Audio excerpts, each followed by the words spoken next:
will first give these instructions in Spanish and then in English, and then our colleague will provide them in Haitian Creole. Buenas tardes, mi nombre es María Angélica, mis pronombres son ella, ella, y hoy estamos proveyendo interpretación en criollo haitiano y español con Marb Language Services para asegurarnos de que hoy todos tengamos acceso a este espacio en el idioma que prefiramos.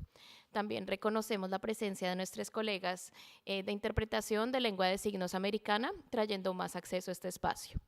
Si ustedes están interesados en escuchar, si pueden escuchar en español, estamos proveyendo un dispositivo de interpretación que pueden recogerlo en la parte superior del auditorio. Si ustedes quieren, pueden dirigirse ahí y pueden recibir el dispositivo donde van a poder escuchar en tiempo real en español. Si prefieren que se lo traigamos a donde ustedes están, pueden levantar la mano si pueden y con gusto se los traeremos. Muchas gracias. Good afternoon. My name is Maria Angelica. My pronouns are they and she. And today we're providing interpretation in Haitian Creole and Spanish with Marb Language Services to ensure that we can all today have access to the space in the language that we prefer. For folks who prefer to listen, if you're able to hear in Spanish or in Haitian Creole, we are providing simultaneous interpretation through an interpretation device that you may go pick up at the top of the auditorium. If you prefer that we bring the device to you, please raise your hand if you're able to, and we will be happy to bring it to you, and you will be able to hear in real time in Spanish or in Haitian Creole. Also acknowledging the presence of our ASL interpretation colleagues who are making this space even more accessible. Thank you. For the folks who are listening live, we will provide the phone numbers where you can call and listen in Spanish or in Haitian Creole. Para las personas que están viendo el en vivo, si quieren escuchar en español, pueden llamar al número 786-665-8802 y van a ver este número publicado en los comentarios. Gracias. Bonsoir tout le monde. Nous sommes Lourdes avec Mob Language Services et après-midi, ça, c'est un plaisir pour nous assurer l'interprétation pour nous dans la langue créole haïtien. Donc, nous demandé si vous avez participer dans la langue créole haïtien, tant pis monter en haut ou bien lever main et il y a un petit équipement qui mettre dans les oreilles ou attendre en créole haïtien, tout ça qui passe dans l'espace là. Donc, c'est un engagement que PAM lui-même prend pour mettre justice pour la langue dans toute activité que l'a réglée. Façon pour tout le monde qui a participé et puis quelle que soit langue où tu as parlé et nous disons déjà merci et puis bonne participation soit attendez-nous en ligne même nous avons autant pris mettons le numéro qui pourrait apparaître sur YouTube là ou avoir fait numéro ça et attendez en créole haïtien pendant ou regarder en ligne. Merci et bonne participation.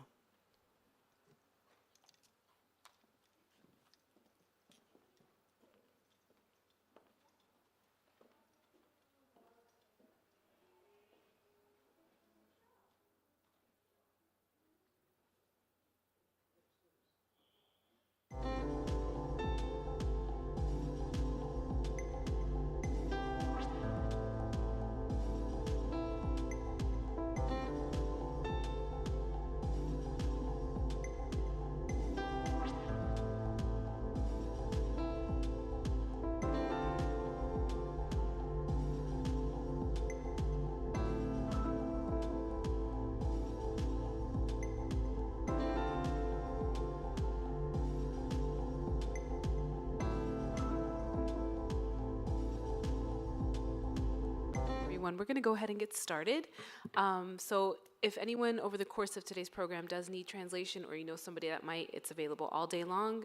So just if you need support or help with that, again, back of the auditorium, the gentleman raising his hand has devices, we can bring them down to you. So good afternoon. Welcome to the Perez Art Museum Miami, or PAM, as we like to call it. My name is Marie Vickles. I'm the Director of Education, and I'd like to thank you for attending today's public program. For those of you that are joining us here, and also those of you that are joining us live on our YouTube channel, so you can share this event. It's live stream right now. So as we come together for today's discussions on art and environment, I would like to first and foremost acknowledge that we are gathered today on the ancestral homelands of the Calusa, Tocobaga, and Tequesta peoples, currently stewarded by the Miccosukee and Seminole nations. We encourage you to learn about our indigenous neighbors and support their environmental conservation priorities. It is also fitting that we are able to convene here today during Earth Month, which began in 1990 as an outgrowth of Earth Day, which is celebrated internationally every April 22nd as the largest global civic event, something that I recently found out, and definitely something that makes sense. Like, this is our planet, this is our home.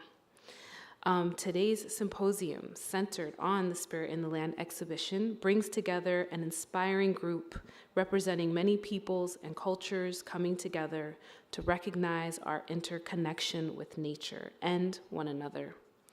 Today's speakers include artists featured in the exhibition, local South Florida artists with work that focuses on environmental concerns, scholars, scientists, musicians, and interesting combinations and intersections of all of the above.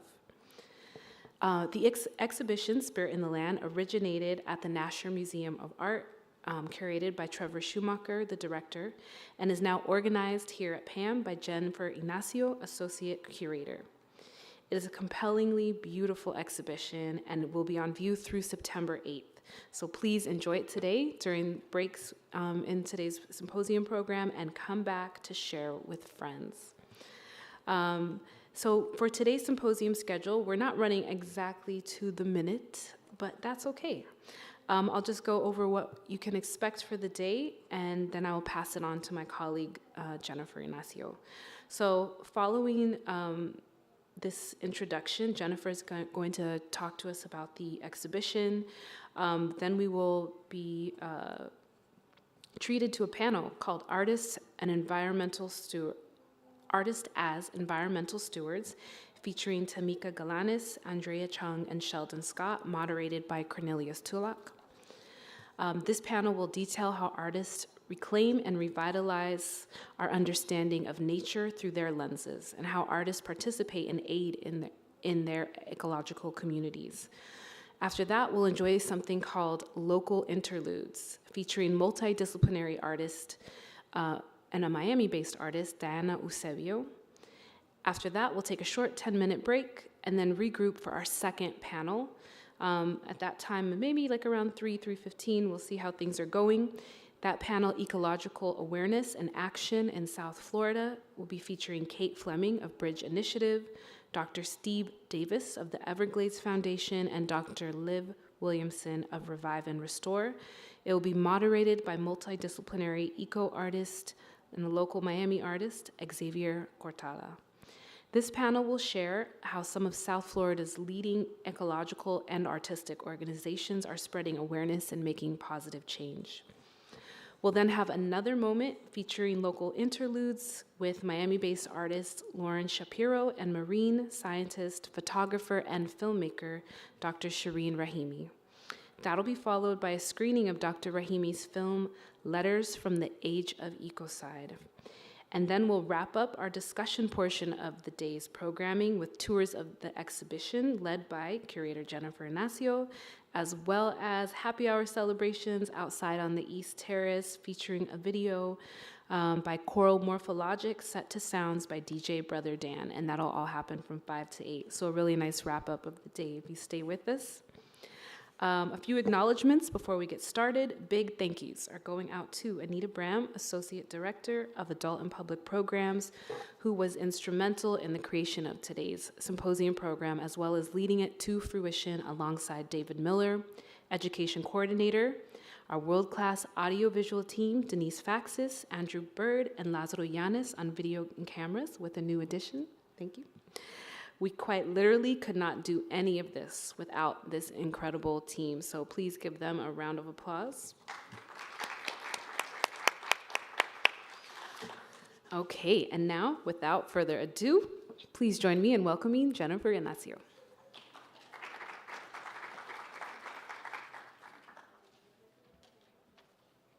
Hello, good afternoon, everyone. Thank you so much for being here today.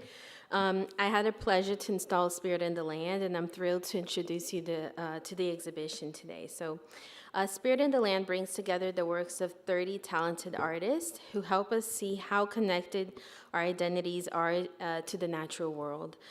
They show us that our most valued cultural traditions are deeply rooted in the earth, and that our relationship with the land and water plays a vital role in shaping who we are, both as individuals and communities.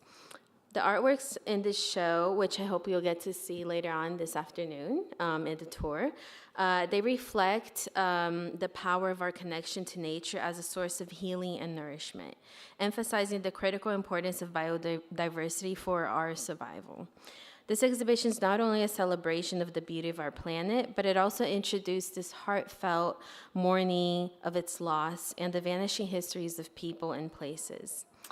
So I think, speaking from the curatorial department too, and how we thought about what the impact of what this exhibition would have here at PAM when thinking about bringing this from the Nash to Miami, of course, we knew the significance it had in having it here in this location, this museum in Miami. As we all know, and perhaps the reason why we're all gathered here today, the city faces hard challenges in that realm of climate change, and that we all should be concerned about. However, we also know that the battle against climate change often hits hardest in marginalized communities, and this exhibition emphasizes that environmental justice is also social and racial justice. As well. So of course, this is also very important to PAM, to provide this platform to artists that center their voices in this angle and who also closely examine the impact of climate change in these communities while also acting as environmental stewards. So through their work, the artists included in this exhibition help us connect with nature as a repository of cultural memory, a sanctuary, and a site of resistance. What I love about this exhibition is that it vividly illustrates that the future of our planet and inhabitants is intertwined, inspiring hope and believing in the possibility of transformation and regeneration. Ultimately, our desire to live in harmony with nature is what will determine our future, and we will certainly hear more of that from our panelists today. So before we get into these amazing conversations that I'm looking forward to, I would like to express deepest gratitude to the curator of the show, Trevor Schoonmaker, who's the director at the National Museum of Art, Anita Bram, Marie Vickles, and David Miller from PAM's Education Department, who organized this exciting symposium, as well as Denise Faxis, Andrew Burr, Lazaro Ramos, all from the AV and video team, and the new addition as well, and panelists and artists that are here today to share their knowledge and work throughout the day. So I'm also looking forward to not only the panelists, but this amazing programming that we have throughout with local artists as well. So thank you so much for coming today and joining us in this conversation and digging deep through this exhibition, through these amazing conversations that we'll have. So thank you so much, and I welcome the panel. Right, thank you.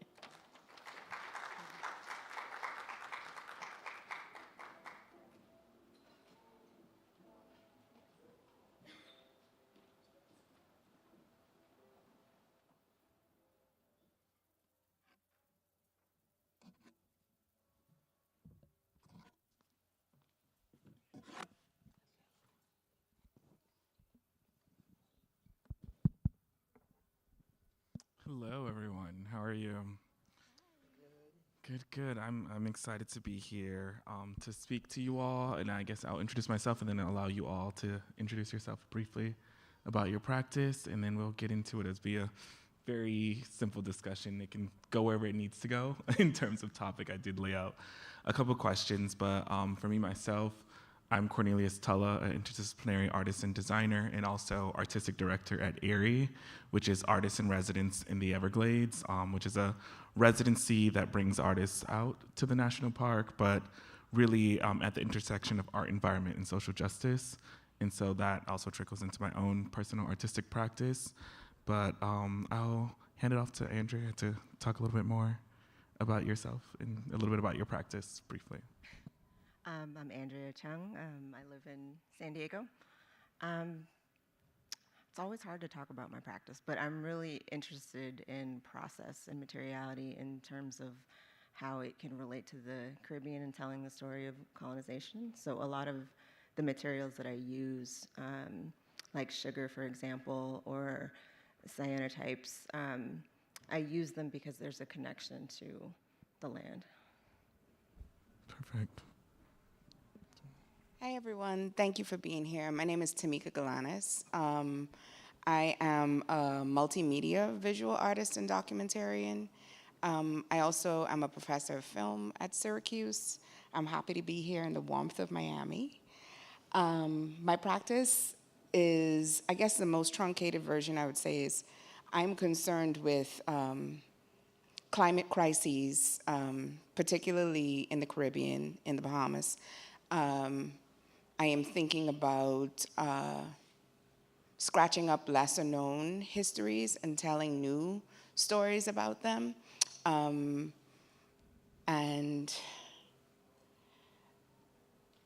in addition to a concern for climate crises, also righting archival wrongs. So you'll find a lot of archival materials in my work or an indication to archival histories. Good afternoon. My name is Sheldon Scott, and I live and work in Washington, D.C., but born and raised in the Gullah Geechee Sea Islands in Pawleys Island, South Carolina. And my work plays at the intersection of race, economics, and sexuality. My practice is multidisciplinary, but primarily focused on performance, ephemeral and time-based work, where I present the question, but then create other objects out of that are more durable. And have been really focusing in terms of like environmental discussions, like the kind of the intertwined places of culture, people, and place. And thank you all so much for sharing. And I think it's really beautiful because on this panel alone, there's so much variety in practice in ways that the conversation is being had between, landscape and body and culture. But I think as well, just different vantage points from the environment. And I think for me as well, when talking to people about what their relationship, even to call yourself a steward of the environment, or in this facet, I know for me personally, even in my practice, I never really saw myself as someone speaking on the environment. It was more of a natural thing of like, hey, we're in the land, learning from my family side in Jamaica, of just this natural connection to landscape where it was a part of learning to be a human in that way, and it wasn't thing. But I'm very curious to just start off very lightly, and can each of you, speak to your own relationship with the natural environment, and whether this was a space that you felt was accessible to you, and in context, because especially considering the U.S. South and the Caribbean, there's also this relationship of, feeling emboldened by the environment, but also a history of labor in these spaces. So I'm curious to see what were your own relationships, and we can start with Sheldon. So I had the distinct experience of growing up in the same footprint where my ancestors were enslaved in Brook Green Gardens, which is currently the world's largest outdoor sculpture garden, but it is comprised of 4 former enslavement camps that were rice-growing plantations at the time, and not really understanding the context of what that meant. Like where I actually lived is called a village, and it is connected to that nomenclature because it was the former enslaved village. But not knowing that, I think my relationship to the natural world was just indistinguishable between my existence, period. It's all we had. I think at that time, in that generation, a lot of the stewardship was starting to shift. I think stewardship previous to that was like, my great uncle and my grandmother, they all worked the land, they grew their own food, they did all of those things. But for my parents' generation, that really started to shift as industry started to move in neighboring areas. So our relationship became a little less critical and a little less vital to like how we sustain ourselves daily. but it was the space of recreation. Like the outdoors was my playground. So I never felt like I didn't have access to it, but didn't fully understand the complexity of what that landscape meant. I had the extreme privilege of growing up in Nassau, Bahamas, with a grandmother who planted everything, right? And growing up around family and neighbors whose degree of separation is really negligible. Everybody is growing something. Grammy has a mango tree. This one has a plum tree. You may have a number of those things in your yard, you know, but you don't have far to go to get to somebody else. I think I wasn't really aware of a difference in accessibility until I was an adult coming to the United States and feeling completely cut off from the land. Being barefoot in the yard, being in the ocean is something that comes, it's second nature. It's just like what Sheldon was saying, is a way of being, right? And then you get to the US and there are a whole bunch of other factors that you have to consider as a Black body in those spaces and whether or not they're accessible to you. So I also didn't really consider myself a steward until I started making this artwork, right? And thinking about, wait a minute now, the science is telling us that this is not gonna last for too much longer, and contextualizing my age now in comparison to what the forecast says, and trying to make that accessible for everyday people outside of the science, you know? But I am okay with finding a river or a lake to get into in the US, but it still doesn't feel, it's not home. It doesn't feel as accessible.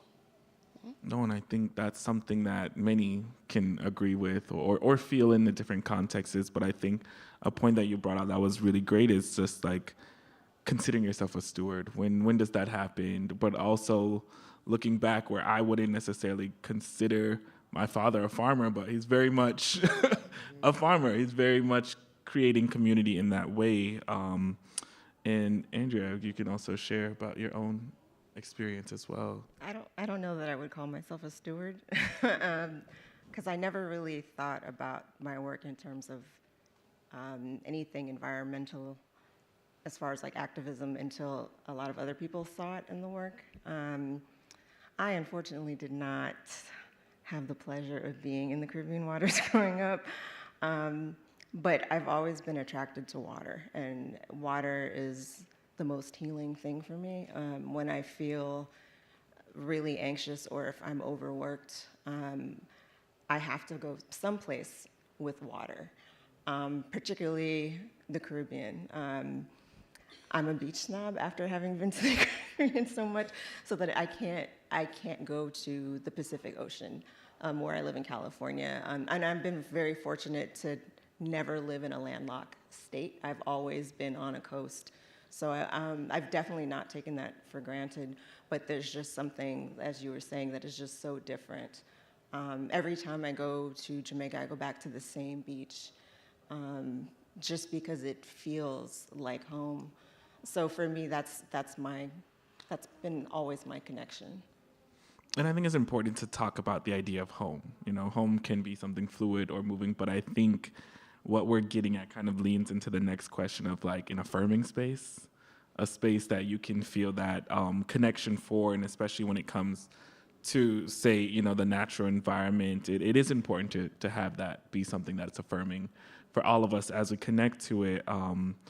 But I think as well, I'm curious your thoughts on, you know, and I guess how do I phrasing it in the sense of like why it's important for the narratives that you all speak into your practice to also be represented when talking about the natural environment or climate change or entering into these topics. What do you see as the importance of these kind of, and I don't want to call them diverse because they're the global majority perspective when it comes to these relationships to the environment, and why do you think it's important that this work creates that affirming space within the outdoors as well? And I guess who wants to take a I guess because for me, when I think of the Caribbean, I'm just thinking about how these islands are going to be swallowed up pretty soon. And looking at all the migration that's happening and the protests that are happening, I live in a border town and I'm seeing tear gas being shot across the border. I don't think that people really realize that the climate change is just going to increase more and more forced migration. And I just don't see the connection that people are making when they're so anti-immigration. And you've already exhausted their resources and now their islands are coming and gonna be swallowed by the water. So there's no way to not talk about it. And I was considering, Sheldon, thinking about, a conversation that when we had of talking about, land as identity. Is there kind of anything you wanted to expand on what that means for you in your practice in particular, in kind of how you, find affirming space within the outdoors?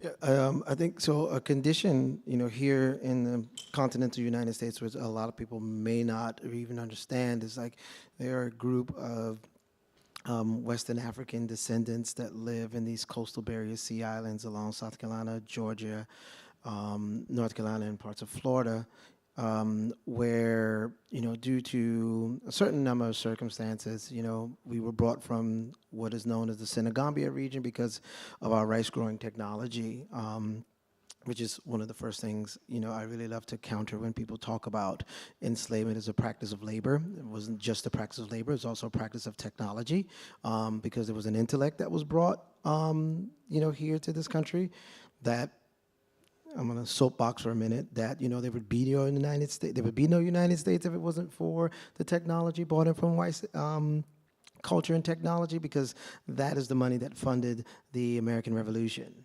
All the money that came from the banks and insurance company in New York and up and down the coast was because of the rice technology and ingenuity brought from that region that created, some of the biggest financial boons, the first financial boons of this quote-unquote country. But, because of the living conditions of those areas where a lot of the colonizers and the planters couldn't even live there because of malaria and other conditions, the percentage, I think there was South Carolina's population was 90 to 95% enslaved Western Africans, while being the second richest country in the Union, in the most richest county in the country, in the state in the South. So understanding what that means and how that culture that was brought out of, a space of violence, was able to create a whole new culture based on all these people coming from these desperate tribes in Africa, coming to this country and forming their own cultures, forming their own languages. All of that is directly connected to those barrier islands. And now those barrier islands are under siege in a number of different ways, but, climate being the strongest.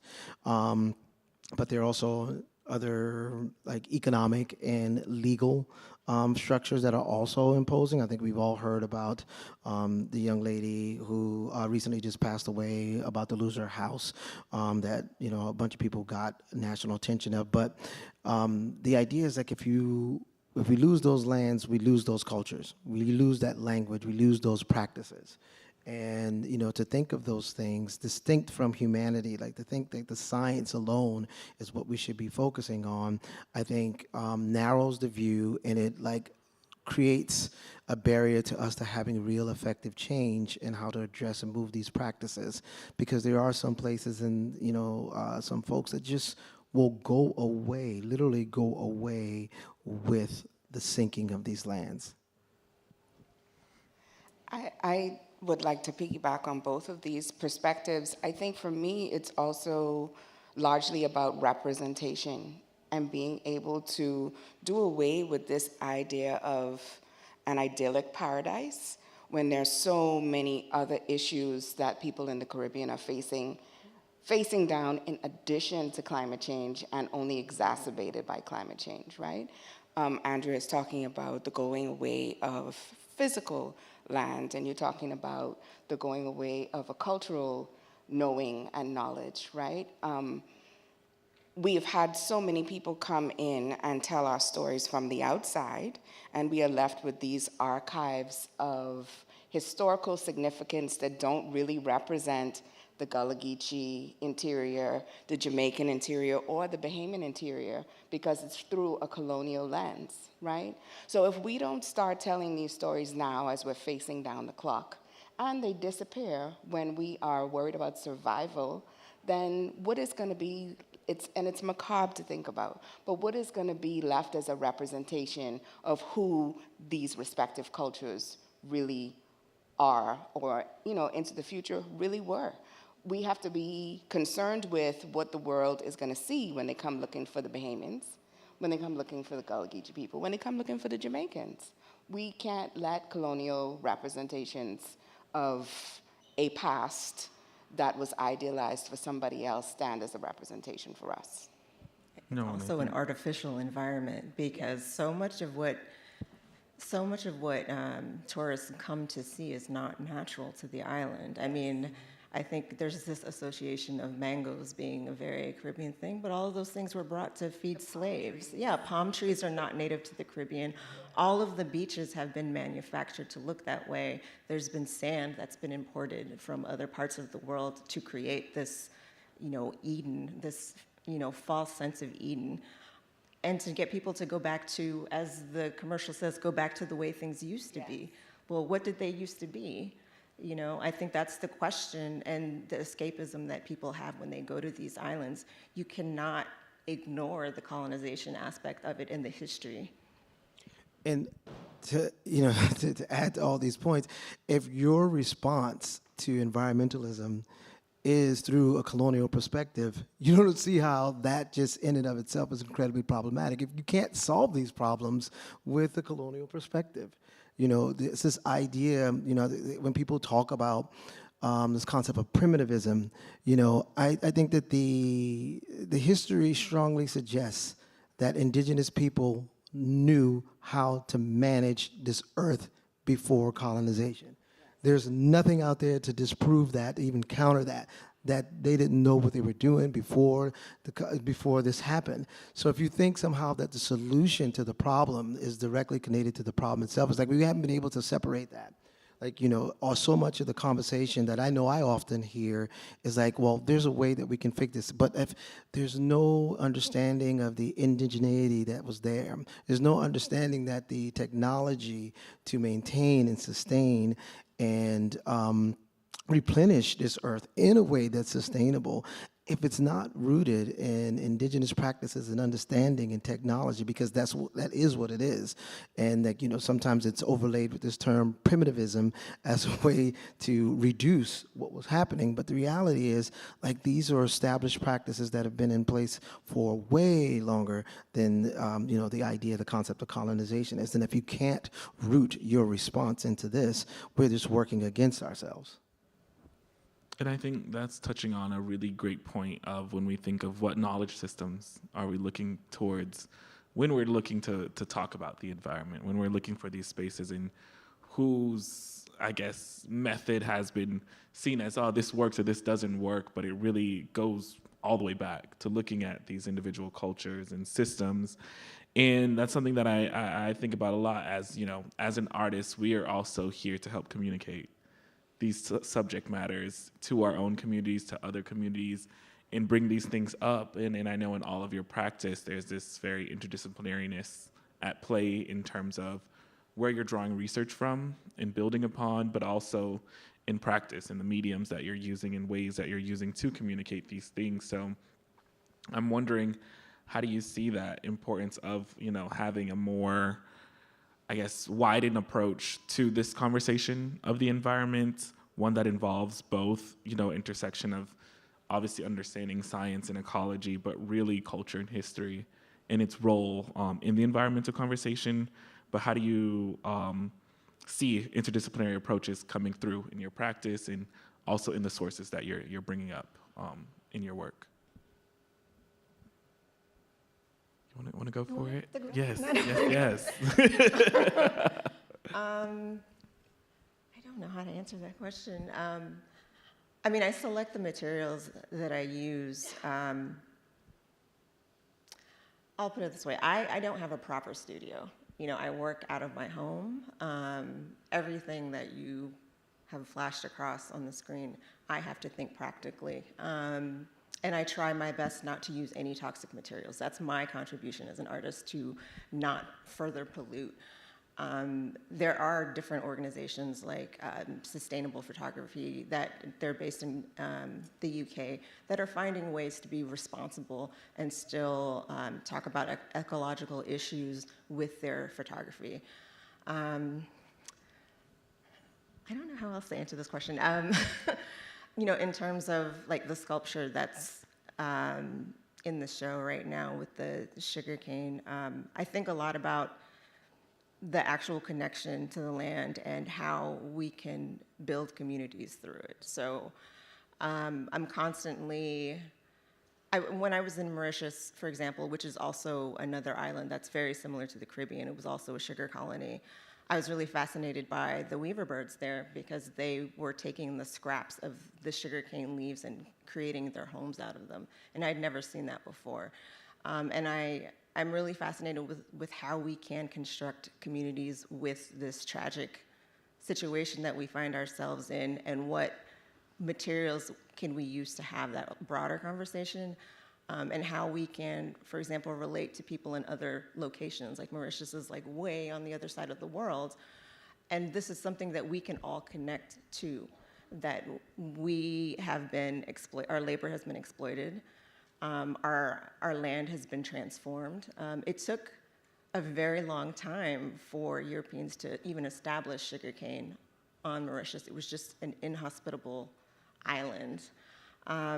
So I try to use the actual exported items that were taken from various parts of the world, usually island nations, and using that to make the work. I don't know how else to answer.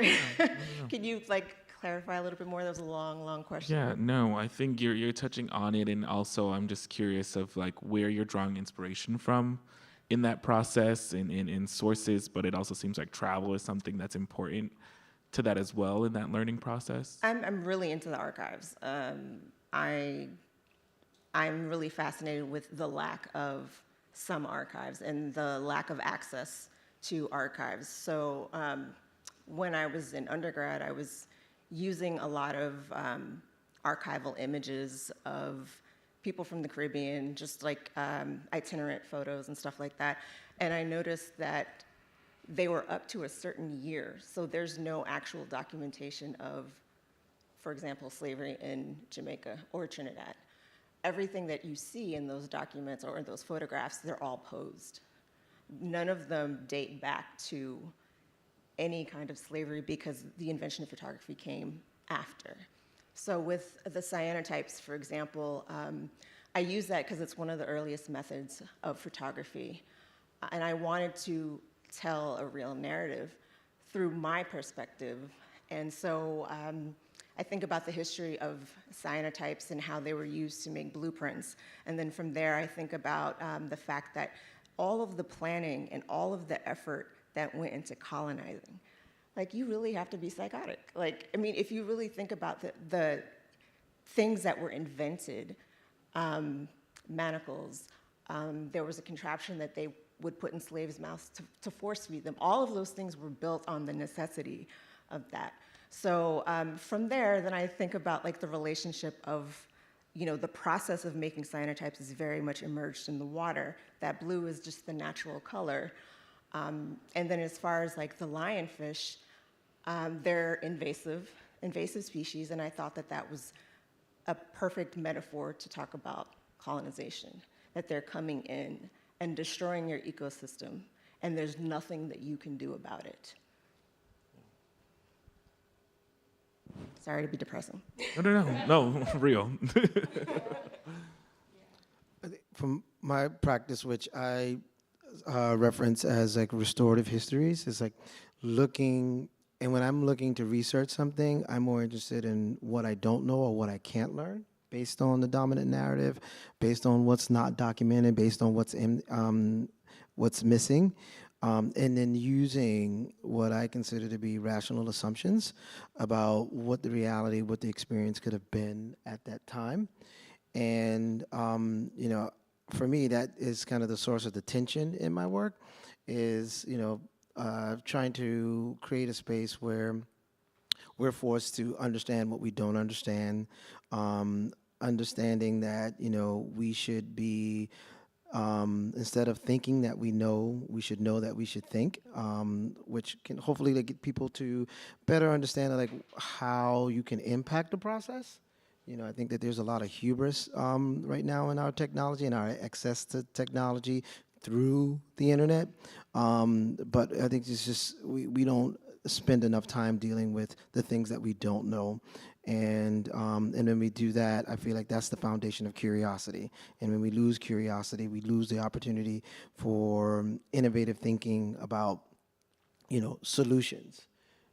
Because in a lot of ways, I used to be a former psychotherapist, and a lot of times I think our human condition forces us to spend way too much time with the problem instead of the solution, and then we've lost our ability to understand what is problematic versus what's symptomatic. And so much of what we think when we're trying to find a solution, we're more interested in curing the headache instead of finding the source of the headache. Be that high blood pressure, so we're not really addressing the issue that way because I think that short feedback loop is what, emotionally helps us to feel better. And when we scale that practices to these large scale issues like, climate change and what we can do, we're way more interested in like how that's going to impact us directly in this time instead of thinking about how do we create new realities for generations that are 5, 6, 400 years away from where we are right now.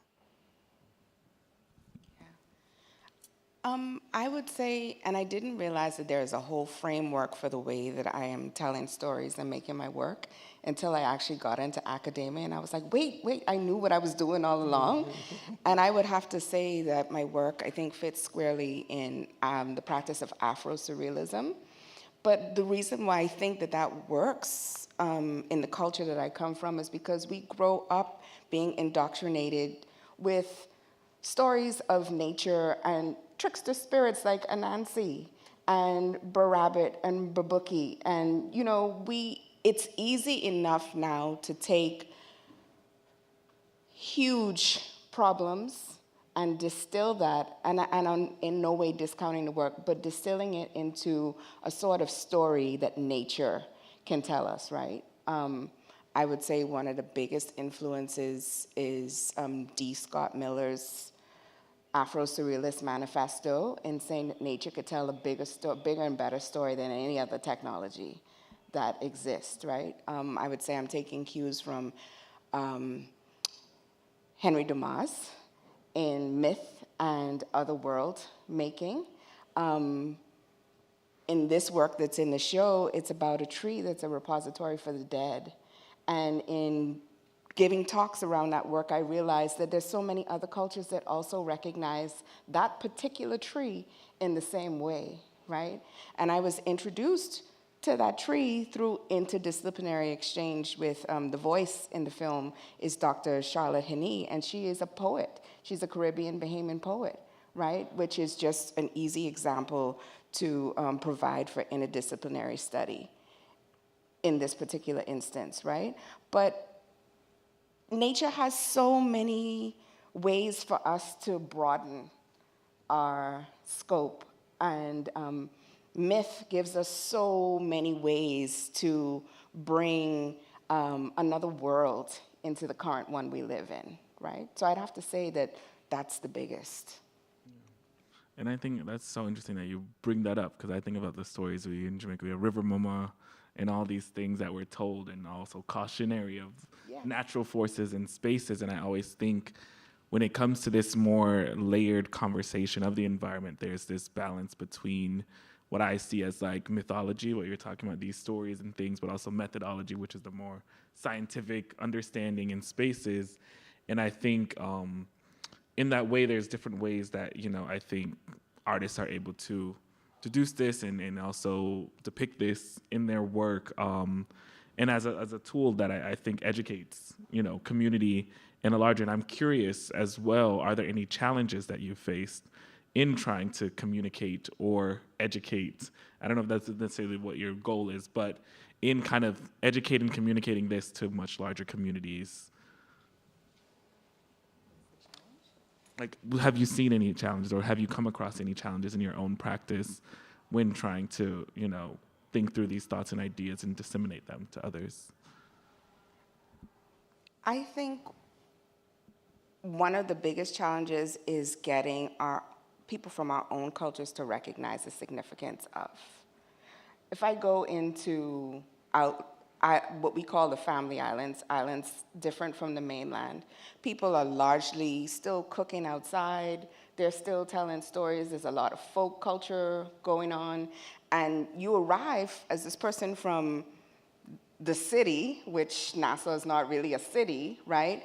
And you're asking and scratching up so many questions about history and culture, and the one thing that I encounter all the time is, what you want to know about that for? Right? You sure you want to hear about that? But that don't matter, because it's an everyday occurrence for them, right? But it's a completely different lived experience, even though we're just a few miles away from each other. So I would say it would have to be actually making people see themselves differently, I think, has been the biggest challenge for me. This one major challenge between this space between science and the art of it, because like the thing about climate data, it is there, it has been there for decades. Like, we all know what the problems are, we know what's causing the problem.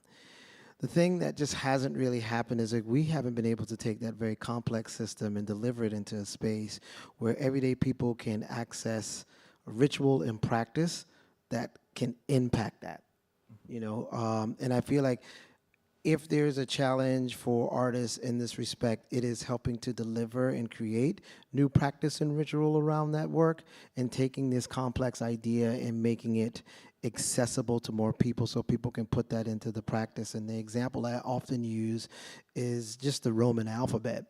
If you think about how complex the Roman alphabet is, A, B, C, D, and putting them in combination and combinations innumerable, the way we teach that is through art. We teach a song.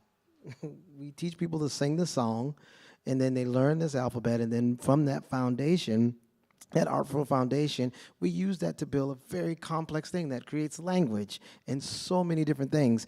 And I think if art, we're challenged with anything in the respects to this conversation, which I'm not here or there on anyway, because I don't know if we always want to put that responsibility on artists. Anytime anything goes wrong with the world, they always like, artists fix it. But I think having a space where that those rituals and those practices and those understanding can find its way through art and find its way to the people in a way that we can have a meaningful and scalable impact.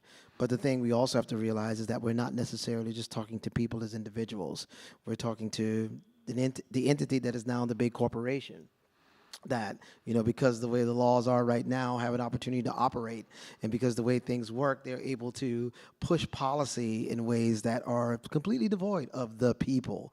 But to one very quick anecdote about what that challenge can look like sometimes. I was sitting on a panel with a marine biologist, and I was talking about the intersection of art and science and how important it was. And the moderator said, "Oh, no, there's no way that that's a thing." And then said to the marine biologist, do you even believe, what this artist is saying, what Shelton is saying about this is absolutely, benign. It's like an insane thing to say. And the marine biologist looks at him and says, "There's absolutely a dependency on art and science." She's like, "I'll tell you, my first day of marine science class," she said, the professor, the first thing they said to them is like, "All right, imagine the entire ocean and then lift it up from the earth And that's the complexity of like what you're dealing with. That's the enormity of what you're dealing with, which was a very artful expression. And then she went on to like how all the constellations are named after like arts and stories and narratives. And I think that that still exists in a lot of ways, where people sometimes take what we say for granted. They don't take for what we say to actually be meaningful because it's not necessarily measured against empirical data, which is also a problem, you know, when we talk about decolonizing our response. If we insist on that, we're never going to get anywhere because it's devoid of humanity, it's devoid of the individual voice and perspective. No, you're good. It's really hard to follow up after all. I mean, personally, for me, the challenge has been location. I often feel because of where I live, I don't have the community that I don't have this. I don't have New York where there's a huge population. So I often feel like a lot of the work just kind of falls on deaf ears, which is truly sad considering that I am on a coastal city. And they've already seen dramatic changes in their waters. Like San Diego was one of the largest tuna capitals of the world, and tuna no longer exists there, you know. But it's falling on deaf ears, and unfortunately, they, as a city, don't value the arts. They don't support their local artists. So, you know, I've had to go outside of the city in order to have these conversations. But unfortunately, that's been my challenge, is my location. No, and thank you for sharing, because I feel like even in a city like Miami, I mean, we have institutions and spaces that create this space for conversation, but the city at large is not really reckoning with what's happening. And I think we all somehow end up in these spaces. And I think also what you brought up was like, as artists, sometimes we're given the weight of coming up with solutions or answers, but also at the same time, those not being respected in the same way until almost after the fact. And so I think a lot, as artists, you know, realizing there's a lot more artists, realizing their agency of their voices, of the spaces and ways that they're able to create dialogue. But I'm curious, in your practices or just in thought or idea, how you guys may think that we can begin to move from, you know, the dialogue of it to actual advocacy or actualized ways that we begin to impact our communities. And have any of you kind of experienced that in your practice, or in either ways through workshops or anything, of ways that you begin to kind of actualize on these concepts as we begin to think about that imagined future that we're all looking forward to? This is going to sound, I feel like what we're talking about is a really heavy subject, and I want to say it's going to sound macabre again. But as an artist, I know that I can't move the needle in terms of science, right? And from a small island developing state like the Bahamas, it's not necessarily us that's moving the needle on our consequences, right? I am interested in archival futurities, and I work with communities in making an archive of now. What does that mean to document ourselves, our culture, moving beyond our historical oral histories and actually putting them into something concrete and moving them off the land where we are now so that it's accessible in the future? No, and I think that's important. I think especially archives in general in our city, and I see that a lot in Miami too now, where we're in this very particular state where Miami will not be the Miami I grew up in, and other people experience, and the importance of preserving. But I think in many ways I've seen artists are documenting the now, not sure what will happen or how to go about it, but it has become this important part of the practice. And I'm also just curious, in your kind of own relationships, you know, outside of the urgency, advocacy, all these other factors that affect the work that you do, how do you, find refuge in the environment? How do you, as an artist, use it to decompress or build that relationship outside of the heaviness of all this or trying to solve something? I just went to Muir Woods, actually, for my son's spring break, and I apologize for the Tribe Called Quest thing that keeps flashing on my screen. And it was the first time I'd ever seen such massive trees. Like, I really recommend that everybody at some point in their life go to the sequoias or the redwoods and see how small you really are in comparison to these trees. And one of the things that I found most fascinating about the redwoods was that they have very shallow roots, and they grow in a circle to support each other. And I was just like, wow, what if human beings could really take that concept and adapt it to their lives? They really do. Like, we saw trees that were bending over and other trees trying to push it back up.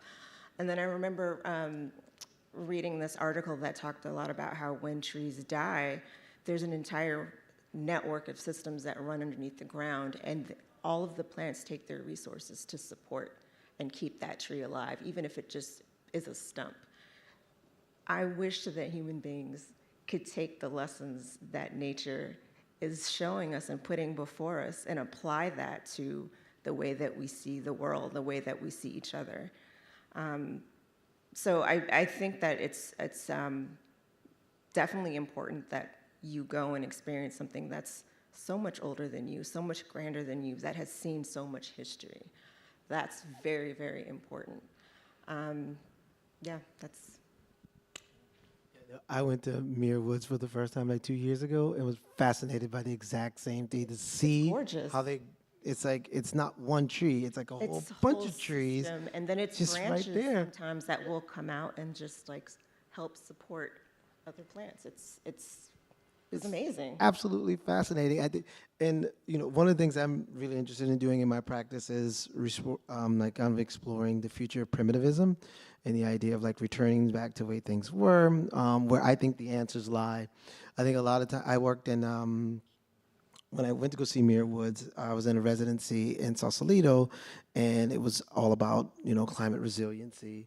And, it was this core group of artists and writers and poets and scientists. And, they were interested in like the future of the solutions. And my work was like, I'm gonna look behind us and see like how we've been doing these things before, and what cues in nature, what stories in nature have already given us the answers to some of the problems that we created now. And one way I'm looking at that is like through the life cycle of an oyster, and how the life cycle of an oyster is more impactful after it's dead than when it's alive, and how oysters and oyster shells, because, the oysters then create these oyster beds, and then the oyster beds are where the young oysters then smell, and that's where they go to latch on to grow. And just to think about, what our livelihoods mean outside of our necessary existence, and what it means to live an existence that is free of hubris. I think humanity is just, for a number of reasons, just inherently, hubris in that way, and think about things in terms of like, what can I do for me in my own existence, and then maybe the next generation or two, and then how nature just demonstrates to us constantly that that is not the key to sustainable living. That sustainable living requires us to live and think of our lives in a much larger scale.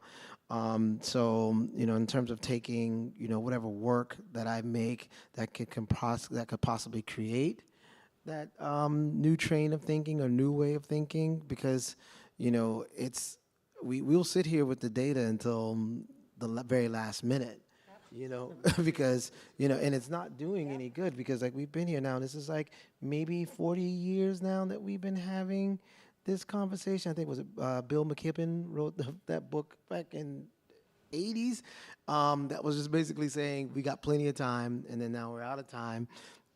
But it really is, I feel like if the artists, to make a contribution without taking on too much responsibility, but in concert with scientists, concert with people who make policy, concert with institutions like this that give voice to those things, like creating a solution actually in practice that works outside of a lab. The data and the stats are an idea of, are an issue of privilege, right? Absolutely. Start there. They're behind paywalls, they're stuck in academia, they're inaccessible for everyday people to read and understand and translate what that means for them. Inexpensive to actualize. Yes. There's actually artists now that are using the data to actually create work that makes it easier for people to communicate. Like I think of the W.E. Du Bois research where Yes. were beautifully designed in order to really make it apparent to anyone who, isn't a scientist of what's really going on. So I mean, I agree with you, but a lot of the information, as you're saying, it's not, how do we get to it? How do you get the figures if everything is like hidden? Right, and what do the figures mean to somebody who works in a hotel and is surviving off tips, daily tips to feed their family, right?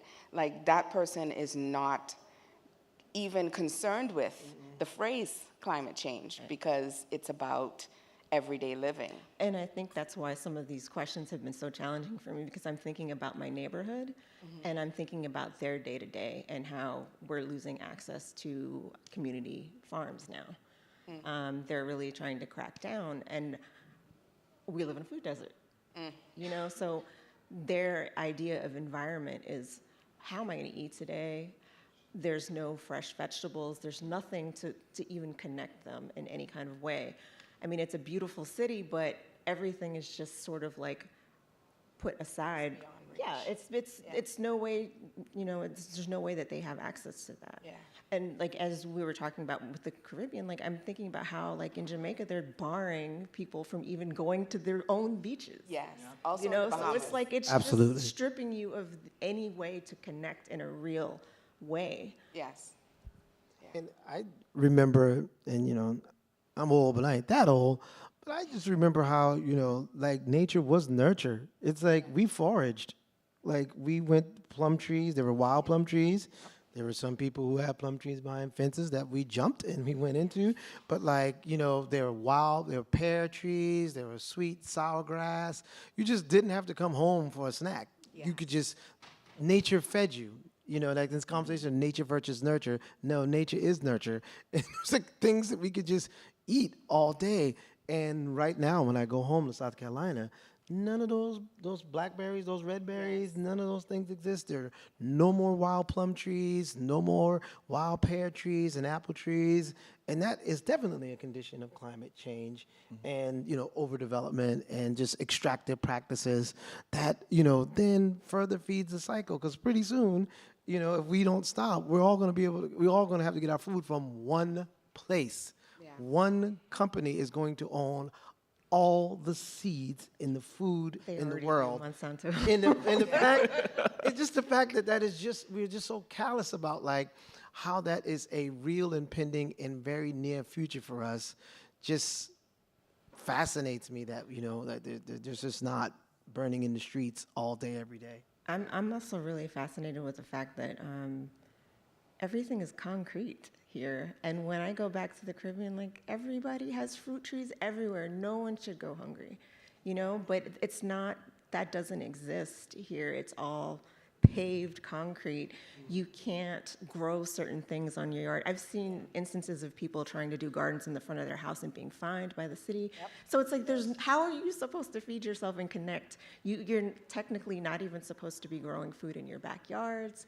It's just these laws that bar you from anything connecting or feeding yourself, making you so dependent, to go to the grocery store. And as you're saying, it's going to be like one company, one source where we get our food. Yep. Because it's not only the science, and again, as I said, when we have a very narrow scientific response to this, we lose the legal discourse.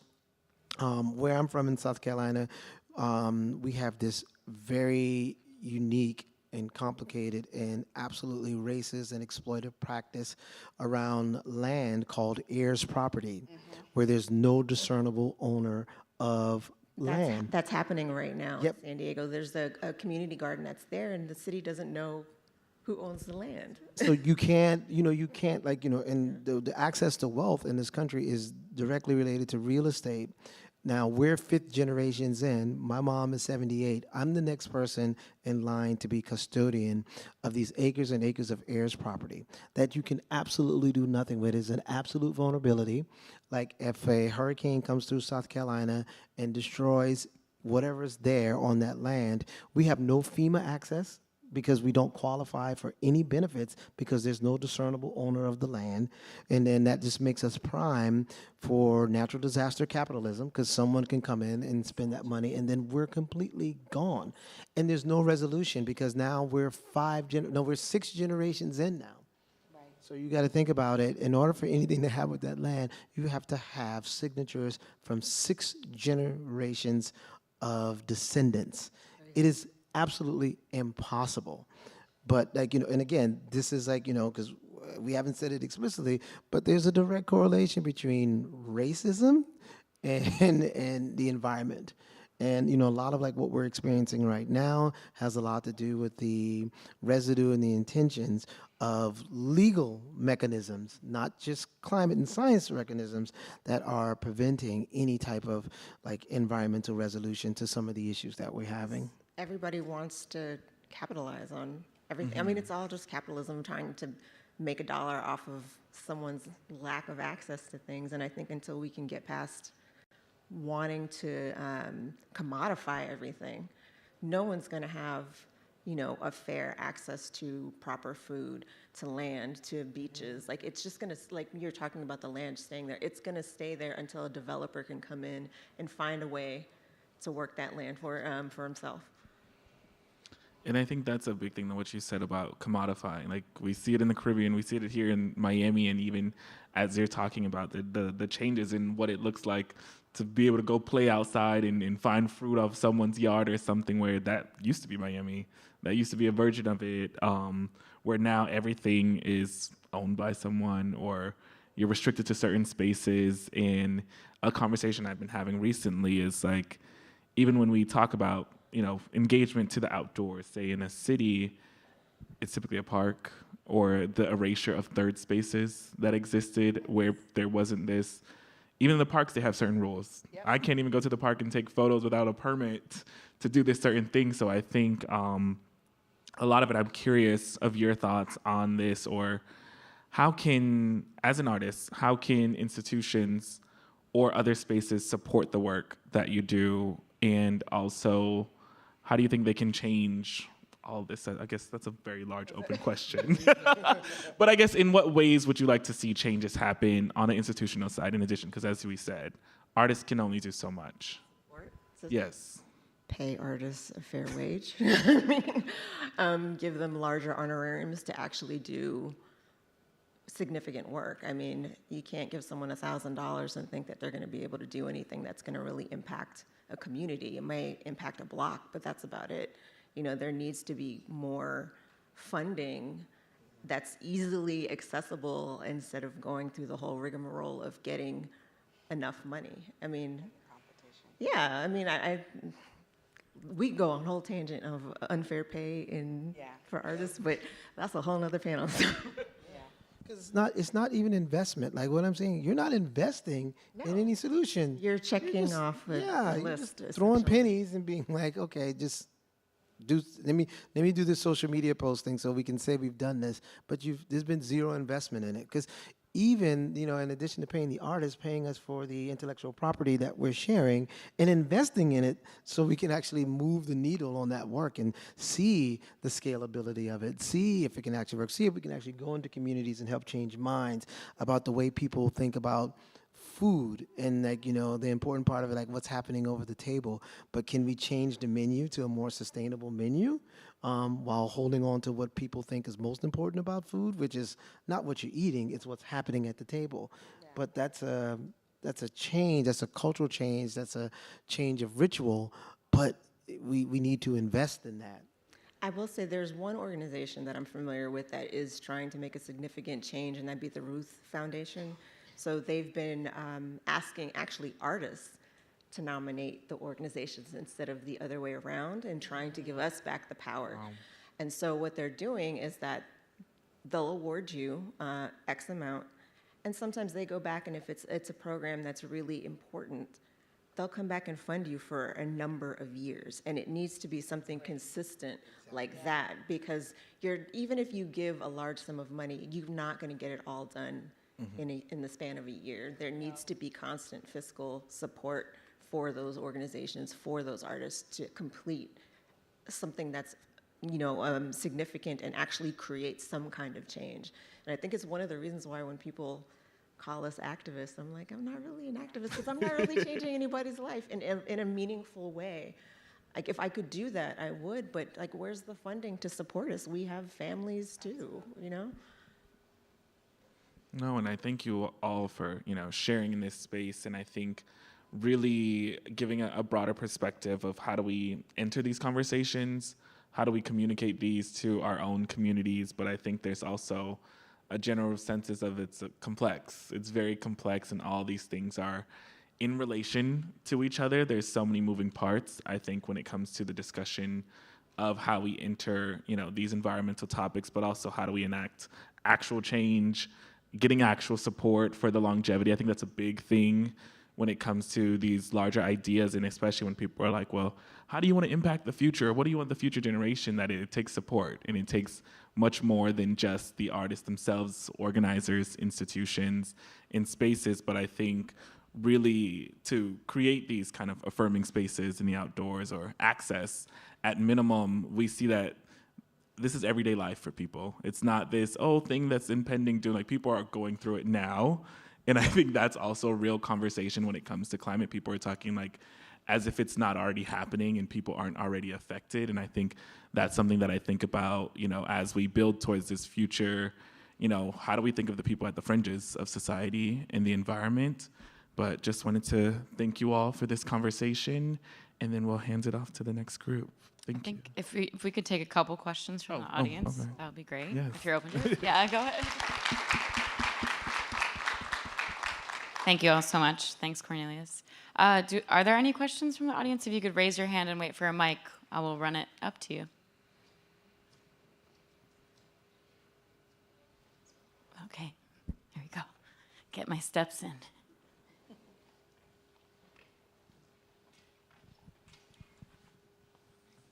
Hi, I'm just wondering, since you come from, three of you come from smaller islands, in the Caribbean, do you have any impact on the local schools, elementary schools or middle schools, so that kids grow up with this awareness, and it's not just, I just go to the beach with my grandmother or my parents on Sunday, and that's it. I mean, it's a whole process of learning and for kids to be very involved. I don't know how that is in smaller islands in the Caribbean.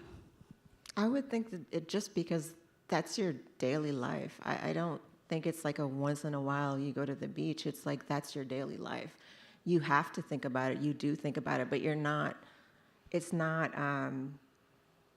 as you were saying, your family members are like, why do you want to know that? Like, I'm used to that already. It's ingrained in my culture, so I'm not actively thinking about it or discussing it in this kind of way. And I do think that there's a general respect for it because this is it. Like, there's small islands that will get washed away. Look what happened in Puerto Rico.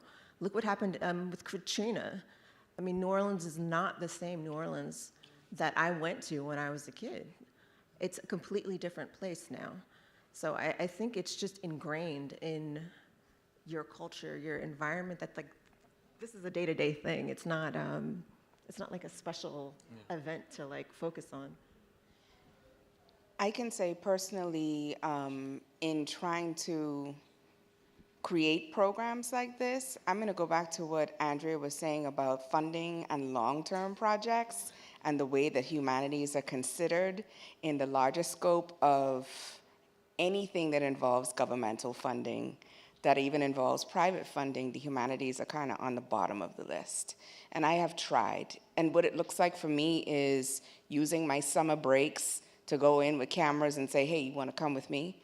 Let's go take a look at, we're searching for curbs and whelks and photographing that and talking about the significance of being able to do that. But I've tried to on a large scale, and the Bahamian government seems, as much as we're trying to push this idea of an orange economy, is not interested in and does not see the importance of a program like this. I also think they don't have the money for it, you know, and like just think about the materials and the lack of access to materials.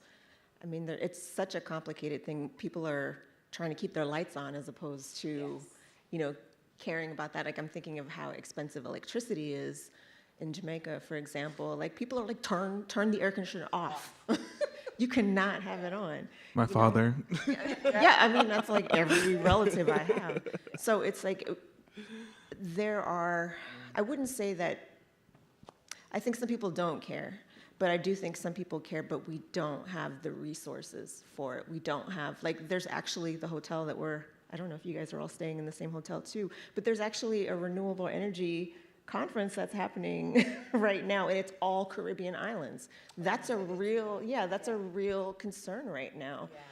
So it's hard, I think, for governments to really put arts at the forefront.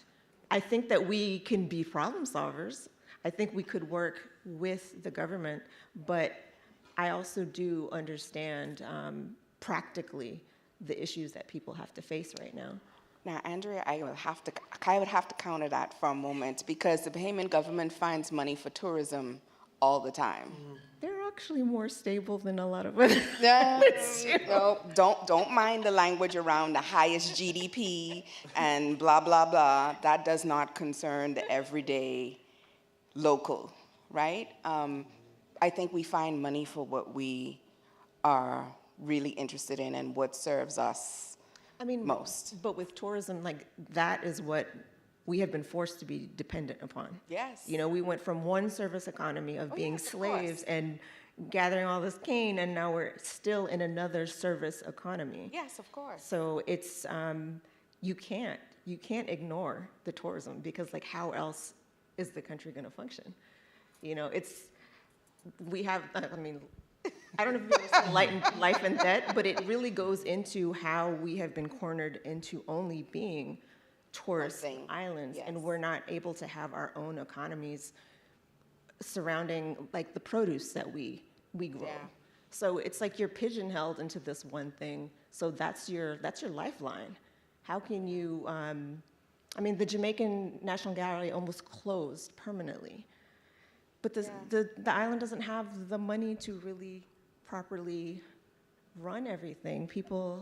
The staff is so minimal, you know? So I think people are thinking about their day-to-day. How are we gonna keep the island going? How are we gonna have roads paved, you know, without investments of like China or someone else coming in? Because that's what's happening. Yeah. And if I can just offer another perspective, which is completely different than theirs, because I grew up in South Carolina public schools, and there's plenty of money. They actually started a whole lottery to fund your education. But the issue there about like having Gullah Geechee curriculum in the classroom is political, because these structures don't want people to learn of that history. And because that history then directly connects to the foundation of, the financial resources. Yep. So then the scary reparations conversation comes up, because now there's a reality, because you document what is owed. You basically run a ledger and be like, wait a minute, so all of this came here and we got all of this because of these people, and we've given them what? And then there's also the geopolitical environment, and I don't know if you guys may have heard that there's some states in this country that are very much against like the exploration of the history and trying to rewrite the history of the country in their states locally. And so, okay, and ends with a A. Okay, and South Carolina, has the same kinds of machinations about it. It's like you don't want to. It's absolutely astounding how much Gullah Geechee history is devoid of South Carolina curriculum, when it is absolutely the center. Charleston is indisputably the capital of the transatlantic slave trade. We brought more people here than any other place, and you will not hear that discussion outside of a slave market tour that they might take a class to, which is a very sanitized relationship. And there's a textbook in South Carolina which talked about the immigration of Africans to the United States, the immigration. The elective immigration that was made to the United States. So those are also issues that are facing, some of the challenges of bringing that history into the classroom and to greater knowledge, because, again, if you can't decolonize your solutions to environment, we're not going to get anywhere. Thank you so much. Can we give our panel another warm round of applause? Thank you, and thank you, Cornelius, for moderating that great conversation. We're going to, you all are welcome to take your seats, and we're going to pass it over to our first local interlude, which is Diana Eusebio. Welcome to the stage. Yeah, give it up.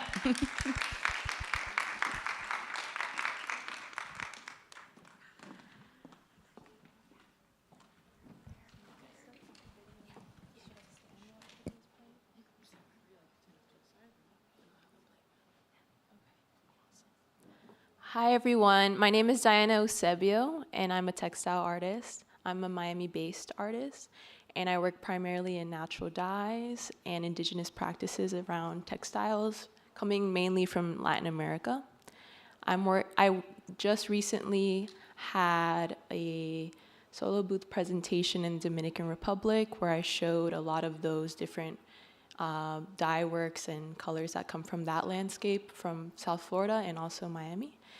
So I have a video that is very short, about 1.5 minutes, that explains a little bit more about what I did within that body of work, where I sourced all these colors, these wonderful colors, and yeah, I hope you enjoy the video, and then I'll come back up and talk a little bit more about it.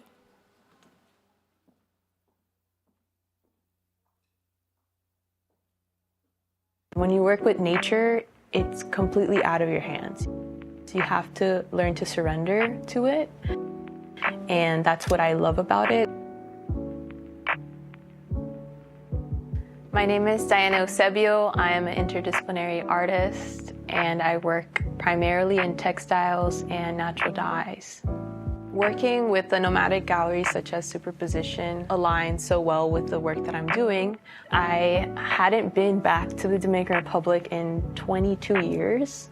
And during my time in residence last year with Edge Zones, I gathered a lot of materials and research around natural dyes. I brought those materials back here to my studio in Miami, and I'm very excited to present Colores del Pasado. It will showcase all of these different colors that I've been experimenting with and all of the stories that are tied to them. A lot of the images that you'll see are real images that I took of my family in the Dominican Republic or that I took in Miami. And some of those images are also imagined images that I created with AI from stories that my dad would tell me of his childhood. So I think that textiles are a beautiful way to read into our past history and archive the stories of my family, the stories of my ancestors, and the stories of myself in the same language.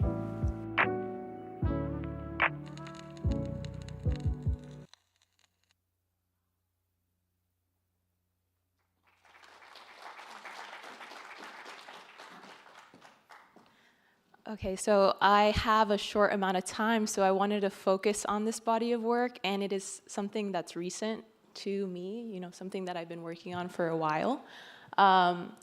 You can move on to the next slide, or should I press this little button right here? Okay, I think they're handling that. So again, my name is Diana, and I work primarily in textiles. I look at different natural materials and plants from the landscapes across the 3 regions that my family is from. So I spoke a lot about my Dominican heritage in the video. I'm also Peruvian, and I am born and raised in Miami.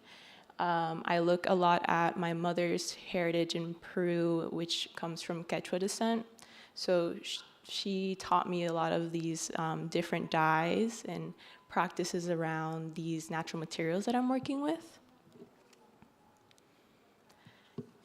And this is an image of the solo booth that I presented in the Dominican Republic. It was during Mecca Art Fair. And the colors that you see are a variety of colors that I sourced from the landscape. It was really exciting for me to bring back all of this research that I had been doing for a few years in order to find these textile practices. I think of natural dyes and textiles as one of the only art forms that isn't colonized. I think of it as something as, within Latin American history, as something that was not valued by, let's say, the colonizers, the Spaniards. And so they took silver, they took gold, they took different things from those civilizations, but I think that they left behind textiles, and I think that textiles was always something very valuable to the civilizations because they were the way of telling stories. They were the way of showing the region that your family's from. The plants in the regions that you grew up in were the source of colors, the source of creating all of the things that you wore on your body. And so when you wore these textiles, when they wove the different imagery within the fabric, you could see who you are and your identity was shown in that way, and it was directly related to the landscape. So within these images, I have photos that are archival. They're of my family. That's a photo, the blue piece is a photo that's dyed in indigo, and it's a photo of myself, of my dad, my two siblings. And we're in a river in the Dominican Republic. I'm exploring these different histories around the dye itself, and then taking that knowledge and translating it into fabric, into these artworks, and also creating workshops around these dye practices and sharing it with my community here in Miami. So this is a great slide because it shows kind of those samples that, and you can see the range of colors or the difference in the pieces just from like the different plants that I use. On the left, you see an orange image that was dyed with bija or anato in other countries, or also called achote, that produces this orange color, and it's a very common food coloring that's used in the kitchen. It's what colors yellow rice. So it's something that we have access to, but it is also something that has all of these layers of knowledge and history within it. The same image of my great aunt is dyed on the right-hand side with avocado seeds, and it produces really beautiful pink color. I'm exploring these two types of plant materials because those are native to the Dominican Republic's land, and I associate that landscape with my family's imagery. From there, those are small samples that we saw on the last slide. So from there, I take those samples and sometimes enlarge them in scale. So this piece was then a larger-than-life image of my great aunt, and she, this image is then dyed with cochinilla. So that's a different dye that comes from insects that grow on cacti in Peru. And it's one of those dyes that, and one of those stories that really started this journey for me. So my mom would tell me stories about going into the backyard in Peru, and when she needed a new pair of shoes, they would go and turn to nature. They would turn to the cacti and this parasitic bug that grows on the cacti. They would dust it off and take it to the market. And because it's so valued, they could buy a new pair of shoes with that money that they would use or get from the bug. So that history and knowledge, I think, around it, and I think the ways that the communities in Peru use this material is really interesting to me.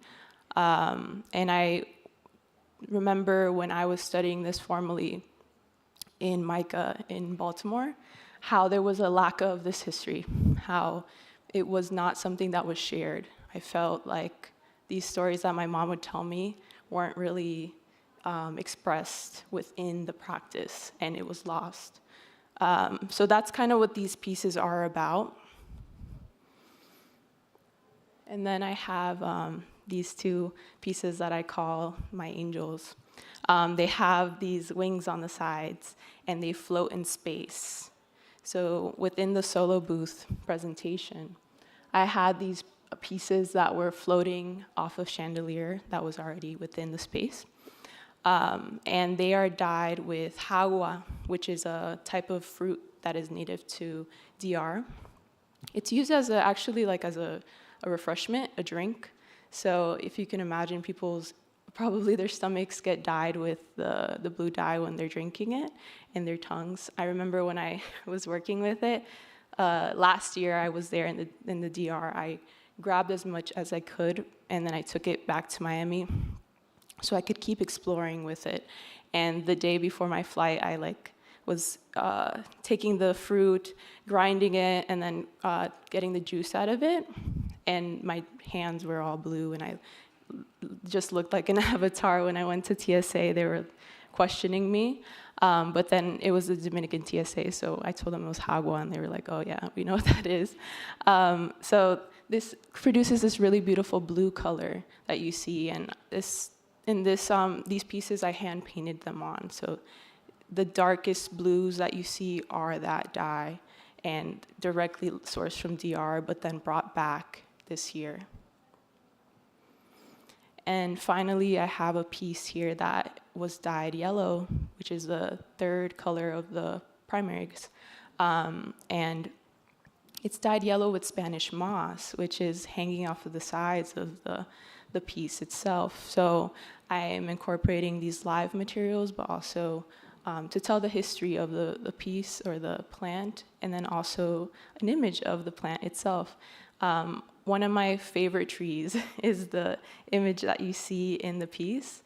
I did a residency in the Everglades last year, where I was living in a cabin in the middle of the wilderness for a month. And I remember just coming back to this tree and just being in awe of the way that the strands would hang off the tree and the branches. And at the time, I was looking for yellow in nature, and that was what my research revolved around.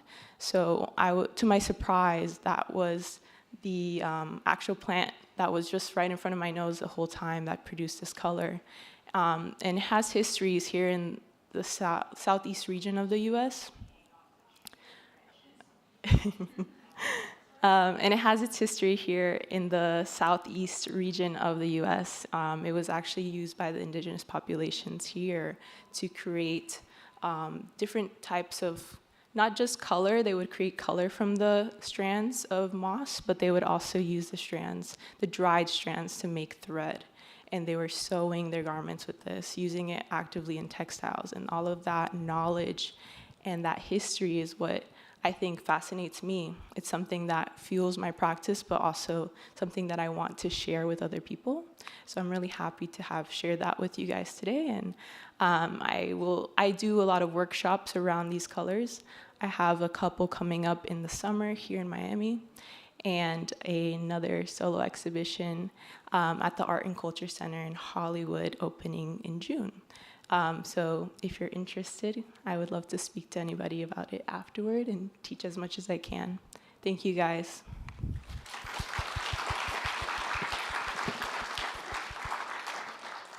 Thank you so much, Diana. That was incredible. Thanks. Okay, now we'll cut to a short 10-minute break, and we'll kick back off here at 3. If you need to access the restrooms, head up the stairs and out to your right. It'll be on your left. Thank you so much.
kicking back off. I know it's hard after a break, and encourage you to get back in your seats for a really exciting panel that we have for you. We're going to be kicking off Ecological Awareness and Action in South Florida. I don't want to take any time away from the incredible lineup of presenters that we have here with us today. So without further ado, I'm going to welcome Xavier Cortada, Kate Fleming, Dr. Steve Davis, Dr. Liv Williamson, and Sister Robin Merrill to the stage to kick it off. Thank you so much for being here.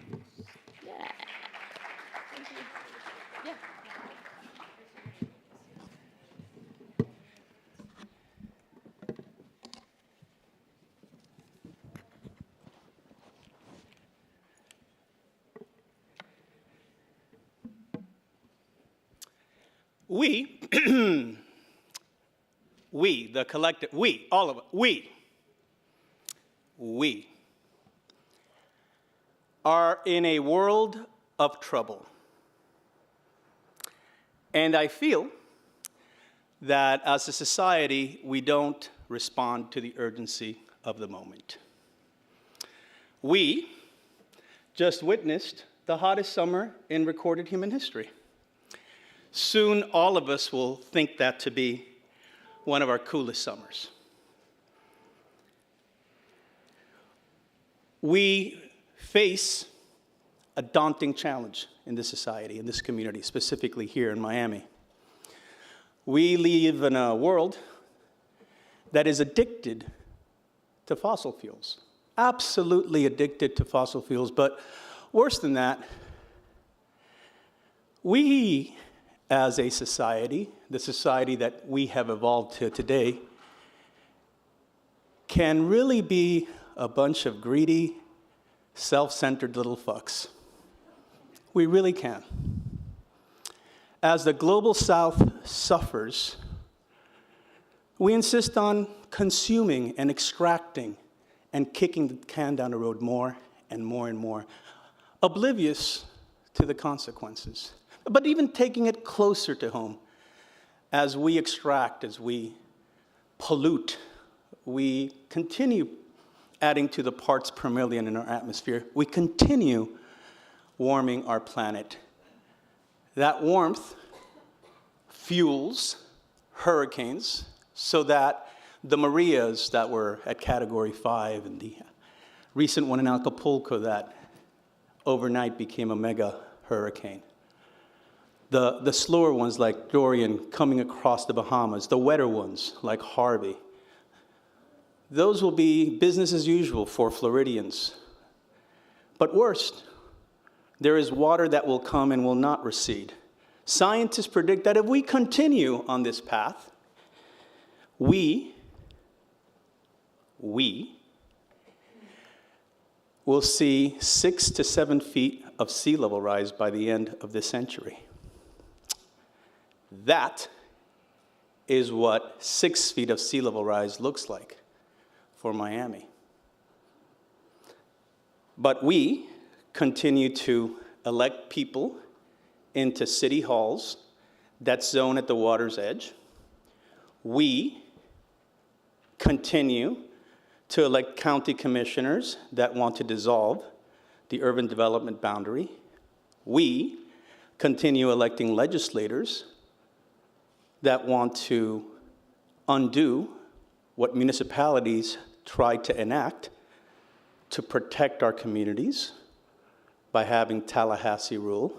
We continue sending congresspeople to Washington that continue to subsidize big oil, that continues to extract and pollute and warm, and eventually bring saltwater intrusion into your home. And it's not just your oak tree whose taproots dig into the aquifer that will turn yellow, but it's also our agricultural industry and our economy as a whole. And over time, that. Over time, mortgage companies don't want to invest in that. Over time, flood insurance will be unacceptable. Over time, we'll have to move. But we continue to vote. We continue to buy. We continue to pray. We continue to think in ways that aren't smart. And I look at other places for solution. I'd love to look at the business community, but they're incentivized by quarterly earnings and by making their investors happy, while the quality of life of those investors and their grandchildren suffers. I look at this as a moral crisis. People are literally suffering. Nation states will collapse. There will be famine and climate migration. Billions will suffer unnecessarily. The vectors of disease will move up the latitudes as the planet gets warmer. More pandemics, more disease. But we continue to live in the path that society has created for us, the one that's comfortable, the spectacle of consumption of more, and more. In the face of that immoral act, we pray about the sanctity of life, but we forget about our brother and sister who suffers across the globe and across a red line. We as a society need to do more. So, I look at academic institutions and universities aimed at teaching, at being relevant in society. Sometimes are more concerned about their grant dollars and about their rankings than they are about taking the collective wisdom of a community and incorporating into the development of knowledge that can actually solve a problem. So then I look at the arts. I look at the art community. And as much as we want art about community, we remain addicted to art about commodity. We remain concerned about the value in monetary worth, about the value that art and culture and creativity can bring to solve this problem. So I look at this and I speak to a room full of change agents, to a room full of artists, of creative thinkers and problem solvers who have careers and paths. And all I ask you to do is to find creative approaches to get out of the rut we're in, to break this delusion that everything's going to be okay, and to understand that we can use the creative power of art to transcend the reality we're in today. And as hopeless as this whole little conversation sounds, I'm actually full of hope, because there are enough people trying to make a difference.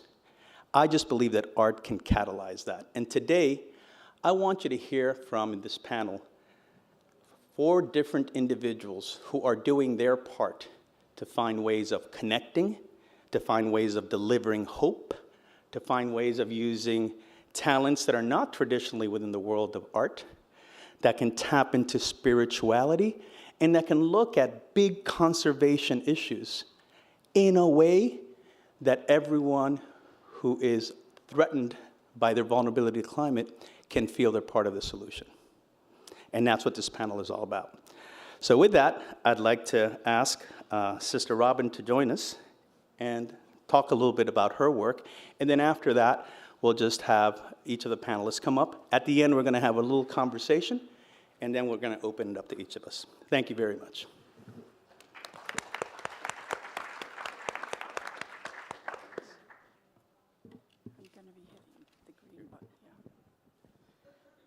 That was remarkable. Thank you.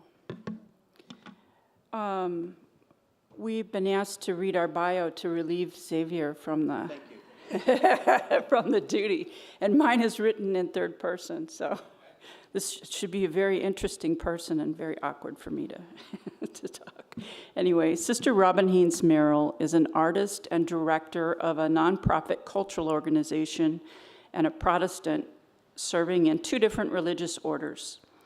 She was an artist missionary in the Philippines for 15 years, doing creative development among the poor, providing fair trade jobs and designs.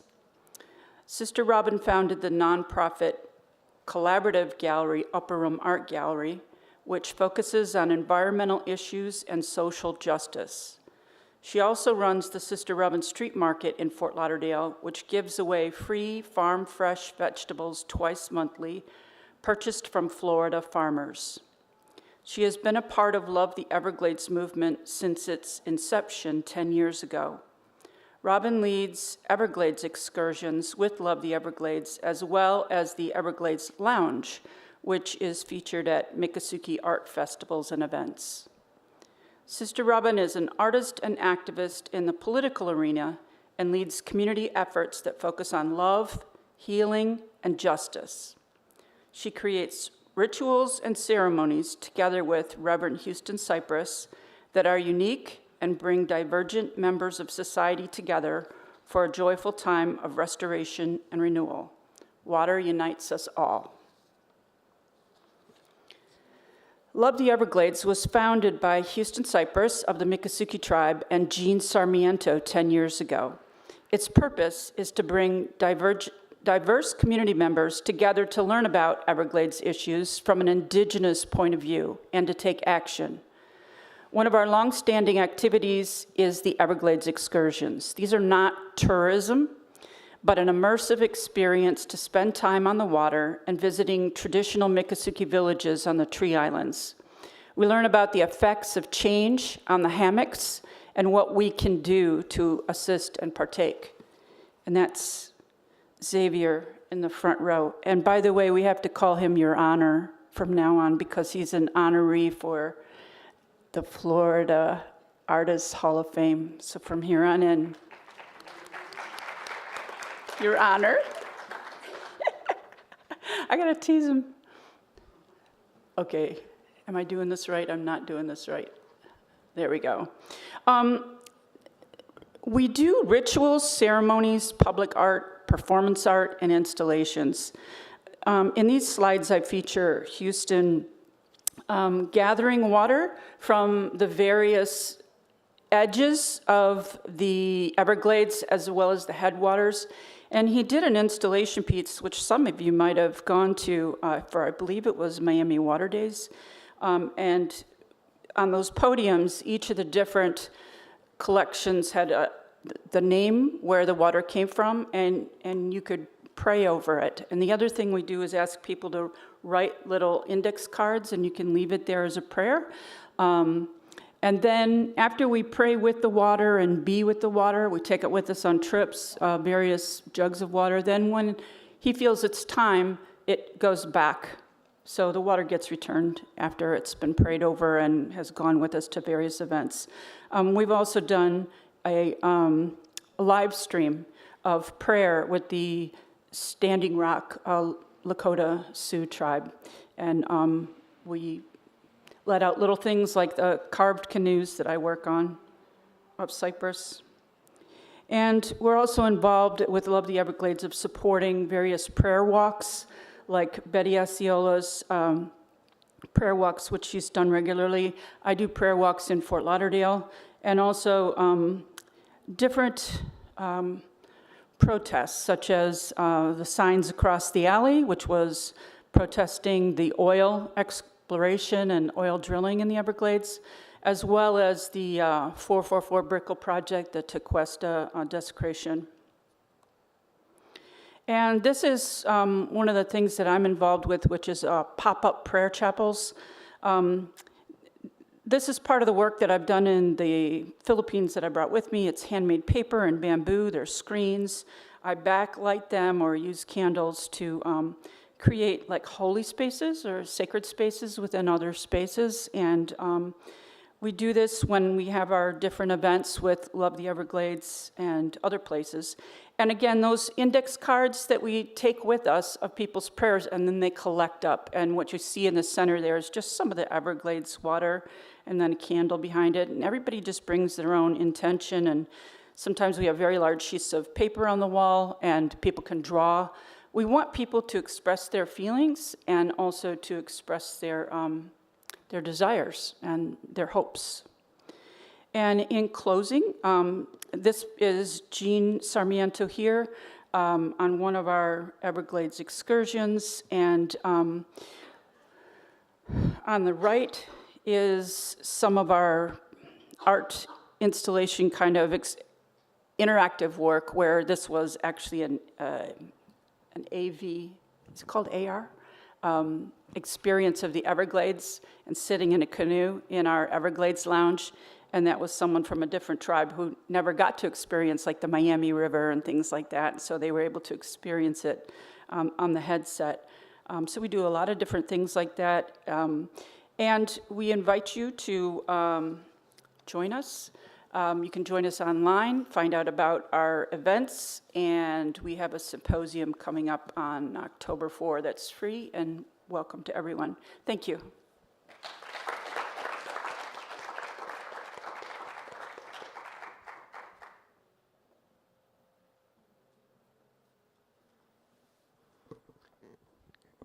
Good afternoon. My name is Steve Davis. I am the Chief Science Officer at the Everglades Foundation. I have a little slide deck here to walk you through Everglades restoration, what it means for us in Florida, particularly those of us in South Florida. And one of the takeaways, well, two takeaways I hope you get from this presentation is that Everglades restoration is really in all of our best interests. And the reason why is because it provides us with our water. It also helps to build resilience in an uncertain future. Xavier was talking about sea level rise earlier, the visual of change, but also our climate is changing. It's getting warmer. Our rainfall patterns are changing. And so having this ecosystem restored is in our best interest. And the mantra is really about sending it south. And I'll show you exactly what that means. It's really mimicking how the Everglades used to work south of Lake Okeechobee. That water would flow as a river of grass over 100 miles down to the tip of the peninsula. You can also see those connections with Biscayne Bay and our coastal waters, and we changed that pretty dramatically, replumbing South Florida, sending that water east and west instead of to the south, and that water is also polluted. So we've dammed, drained, polluted, reduced, disconnected, compartmentalized this ecosystem. It's half of what it was, and it's on life support. And the outcomes we see, those health indicators are increasing algae. A lot of it is harmful and toxic. Lost habitat, lost diversity, increasing invasive species, increasing greenhouse gas emissions across this ecosystem that naturally sequesters carbon for us, locking it into the soil. And then, of course, this is all connected to our economy in South Florida. This really illustrates the impacts of this really artificially replumbed ecosystem. You may not be able to make it out, but the top of that image, that's the St. Lucie Inlet, and that is polluted Lake Okeechobee water that's legally being dumped in the billions of gallons per day to our East Coast. This is the connection with the Indian River Lagoon, our ocean, our waterways, and we're polluting it simply because we have no other place to put that water and we have no means of cleaning it. And this is what restoration is largely about. This comprehensive Everglades restoration plan is a solution for our water issues. It's a state-federal partnership. It's a pretty massive program, 30 years, $25 billion, split evenly between the state and federal governments. It's adaptive. It allows us to incorporate new science over time. And the real secret sauce to success is bipartisanship. This is the only way Everglades restoration happens, is, as our CEO says, alligators and crocodiles can coexist in the Everglades. We can certainly bring the left and the right together, and it's this issue that does that. And it addresses these water problems, the toxic blue-green algae that we see in our waterways. These are colors you want on a canvas, not in your waterways. Dead seagrass, dying fish, expanded cattail. These are all problems that restoration helps us to address. And fundamentally, our water supply. We're umbilically connected to this ecosystem in South Florida. As soon as you turn on the faucet, that's water that was likely in the Everglades 2 days before. And we pull it out from under this ecosystem. It's recharged by it. This ecosystem influences our atmospheric patterns, our weather. that's driven by the Everglades. It helps us to protect against storm surge. And there are many other ecosystem services the Everglades provides. And I'll get into a little bit of these restoration projects because they're massive infrastructure projects. The EAA reservoir has been referred to as the crown jewel of restoration. I call it the heart bypass surgery for the Everglades because what it does is it allows us to reconnect the heart, which is Lake Okeechobee, back to the body, which is the Everglades to the south. And that project highlighted in the map there, it might look small, but you could fit Manhattan in that footprint. This project is under construction and will be completed by the end of this decade. This is just looking down the middle of that 17,000 acre project footprint. These are massive infrastructure components being built around this project to store water, to clean it, so we're ensuring clean water goes back to the Everglades. And this was a recent event of hydrating the treatment wetland that will help to cleanse that water so that we can get it back into the Everglades. So these projects are underway to send water south. The way we get it all the way south is the work that's being done on Tamiami Trail right now. The bridges that have been built, hopefully you've been out there and seen the 3.3 miles of bridges, the road construction that's underway right now to help us get more water south into Everglades National Park. And we're already seeing the benefits of these projects, rehydrating wetlands, restoring that carbon sequestration capacity, restoring the flow of water through the ridge and slough habitats down to the mangrove coast, ultimately to the seagrass meadows around our coastal zone that are all incredibly valuable.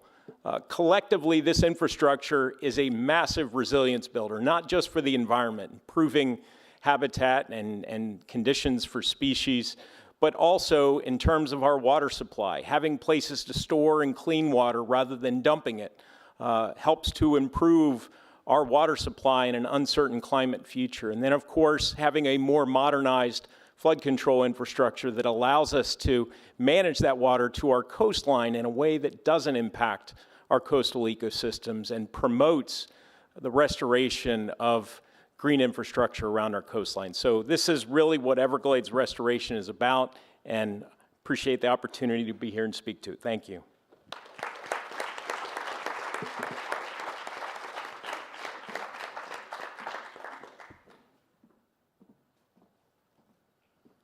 Hi, I'm Kate Fleming, and I am the founder and director of Bridge Initiative, which is a nonprofit that does science communication through the arts.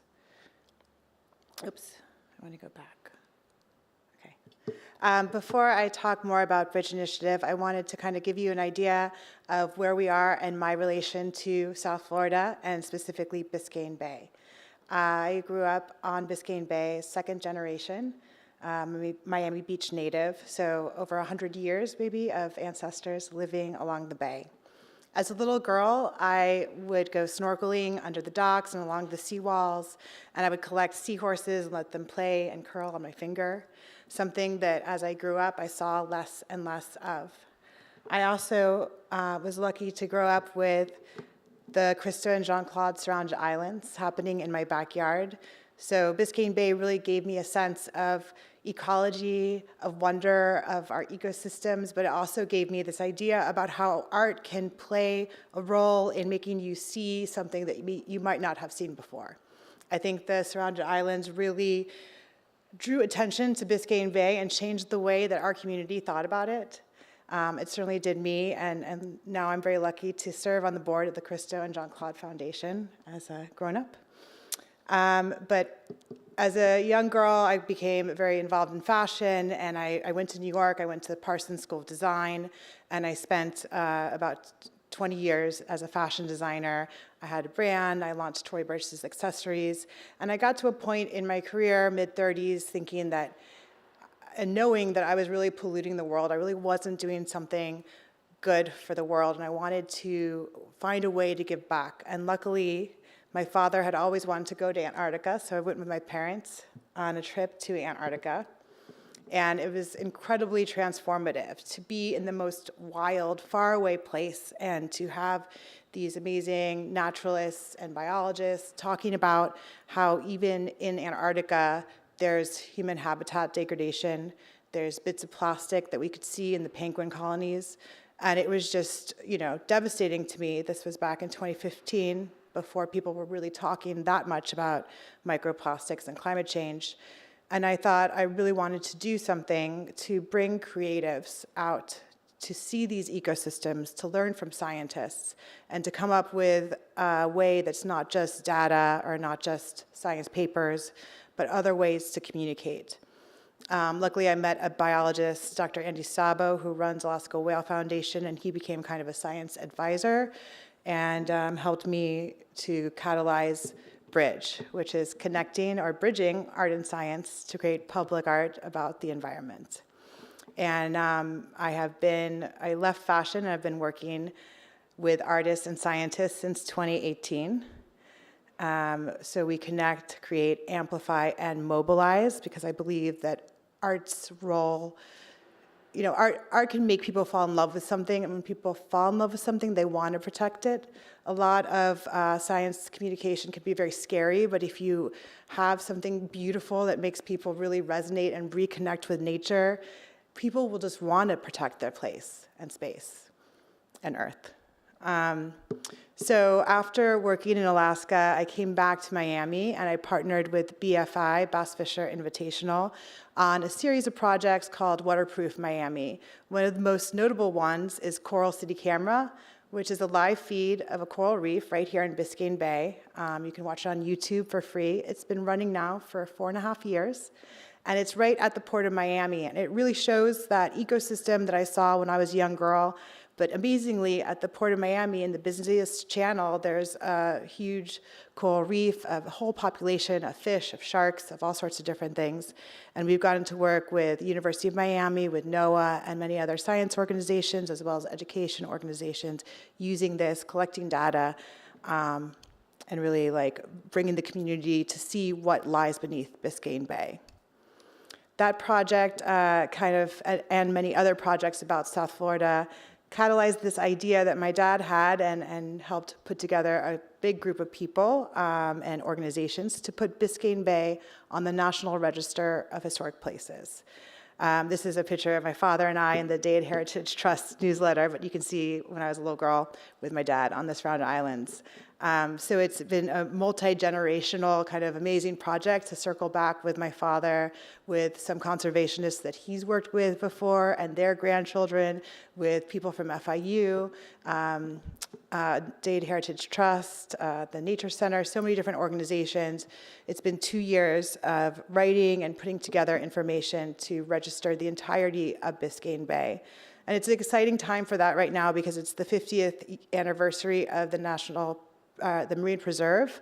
But this kind of putting Biscayne Bay on the National Register would really connect the bay, because there's a national park, there's a marine preserve, and then there's just some other parts of it. So we're really outlining what is Biscayne Bay and trying to have people look at it as our central park. It's really our shared commons. It's the thing that connects each community here in Dade County.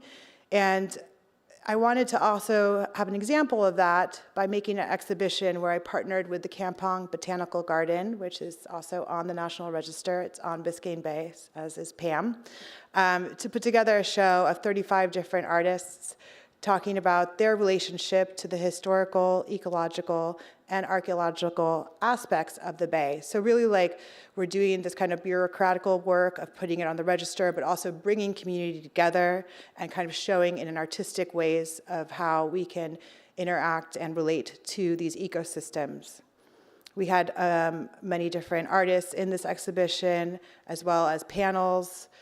We had panels about mangroves, Michelle Codoner, as you saw on the last slide, choral panels, and then also dance performances where music was actually made by the banyan tree. That was in the fall, and right now at Biscayne Nature Center, founded by Marjorie Stoneman Douglas, We have an exhibition with Christina Peterson's illustrations of all the institutions that are in the website about Biscayne Bay, as well as some other works about ecology that she has made. This exhibition will be up until August, so I encourage you all to make a trip to the Nature Center.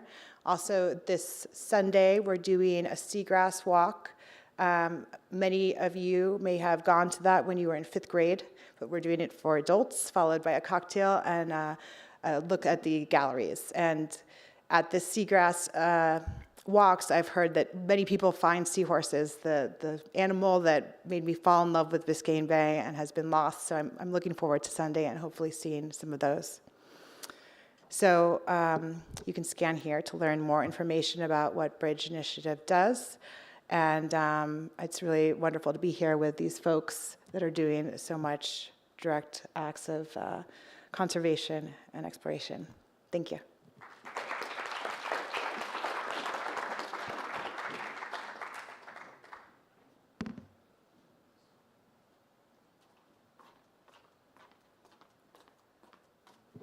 All right, wrapping us up, my name is Dr. Liv Williamson, and I'll be talking to you today about restoring Florida's coral reef. Oh, great, there it is. And that's the next one. Awesome. All right, so I work for an organization called Revive and Restore. We are a nonprofit that does conservation projects all over the world on endangered species, and we have a whole portfolio on corals that I'm really proud to be leading. But previously, just before a few months ago, I was a scientist at the University of Miami doing coral research and restoration. So my talk today is going to be kind of including the work from both of these different organizations together in one. So corals are these really amazing animals. They're made up of these little tiny animals called polyps that all form together to build colonies. They're these three-dimensional structures that can look like trees or boulders, and they all grow together to create a whole reef ecosystem. They're really some of the only animals that are actually ecosystem engineers in addition to being animals. And because they're ecosystem engineers, they actually provide tons and tons of ecosystem services, not only for nature, but also for our communities that are lucky enough to live near coral reefs. So coral reefs are home to over a quarter of all marine life. We call them the rainforests of the sea. They're ridiculously biodiverse. And because of that, we actually rely on them for a lot of the seafood we eat, a lot of our livelihoods, the fishermen, the people that come here to fish. If you eat lobster, snap, conker, grouper, all of those things come from coral reefs. It wouldn't be there without them. A lot of people don't realize that coral reefs also actually protect us from wave action. They protect our coastal properties and beaches from flooding and erosion because of that amazing three-dimensional structure they create. It actually acts as sort of an underwater seawall that breaks wave energy and makes it less intense when it gets to our shoreline. And then, of course, people come to South Florida from all over the world to be in our ocean, to dive on our reefs, to snorkel, to fish. And so it really supports our recreation, our tourism, our economy, and we're even able to extract ingredients for medicines and treatments for diseases from animals that come from coral reefs. And many people also don't realize that live here that we are living right next to the world's third largest coral reef system in the world. It goes all the way from Port St. Lucie down past the Florida Keys and into the Dry Tortugas. So every day, you and I as South Florida residents are benefiting from all of these ecosystem services that our coral reefs provide us. But sadly, in the past few decades, the world has lost over half of its coral reefs. And here in Florida, those numbers are even worse. Over 80% of our coral reefs have died in the past few decades. And this is from a combination of all different things, climate change being the primary stressor because corals cannot survive these intense marine heat waves that are coming through more and more every year. They bleach and they die. But there's also been these horrible coral disease outbreaks in addition to local stressors like pollution from our dredging projects and sedimentation, things like that. All of those are kind of conspiring together to make our coral reefs fail. And when they do, all of those ecosystem services go away, and we lose as well because of it. So how can we prevent further loss? There's a bunch of different ways to do that. One is to restore coral reefs, to bring back some of the corals that we've lost. Another is to make sure that the corals that remain are able to actually withstand these same stressors that have caused them to go away in the first place. And then, of course, we also have to address the things that are causing them to decline in the first place. That is local stressors, things like pollution and sedimentation, and first and foremost, of course, taking care of climate change. I'm going to talk to you about the first two here today, about actions that are actually happening here in South Florida to try to restore our reefs. So because corals are made up of lots of little polyps, they can actually be fragmented. You can take a coral colony and break it into multiple pieces, and all of those pieces will keep surviving and growing into new colonies. It's like gardening saplings or trees.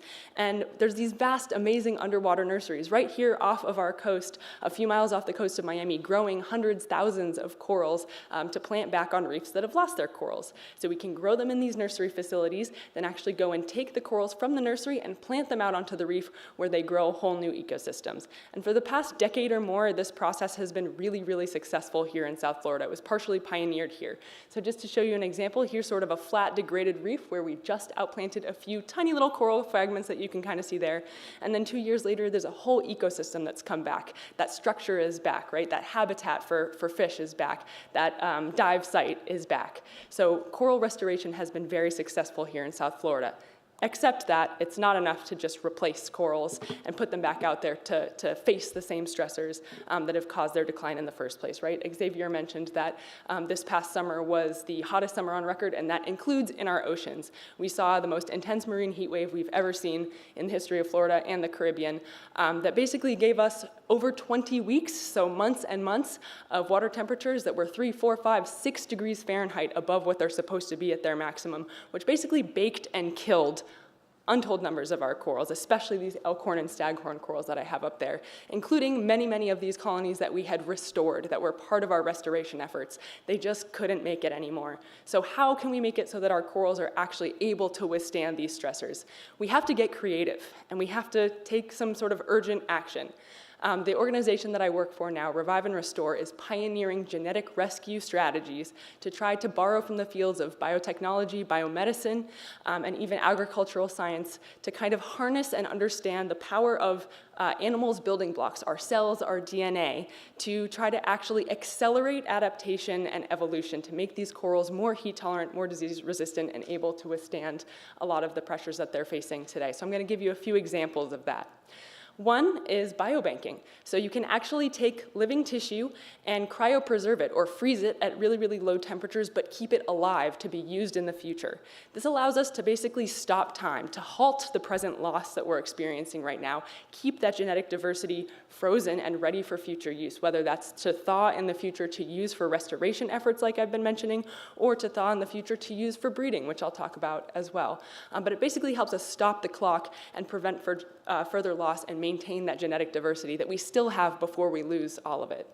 We can also take advantage of this relationship that corals have with these teeny tiny little microscopic algal symbionts that live in their tissues and that help them survive and grow through photosynthesis.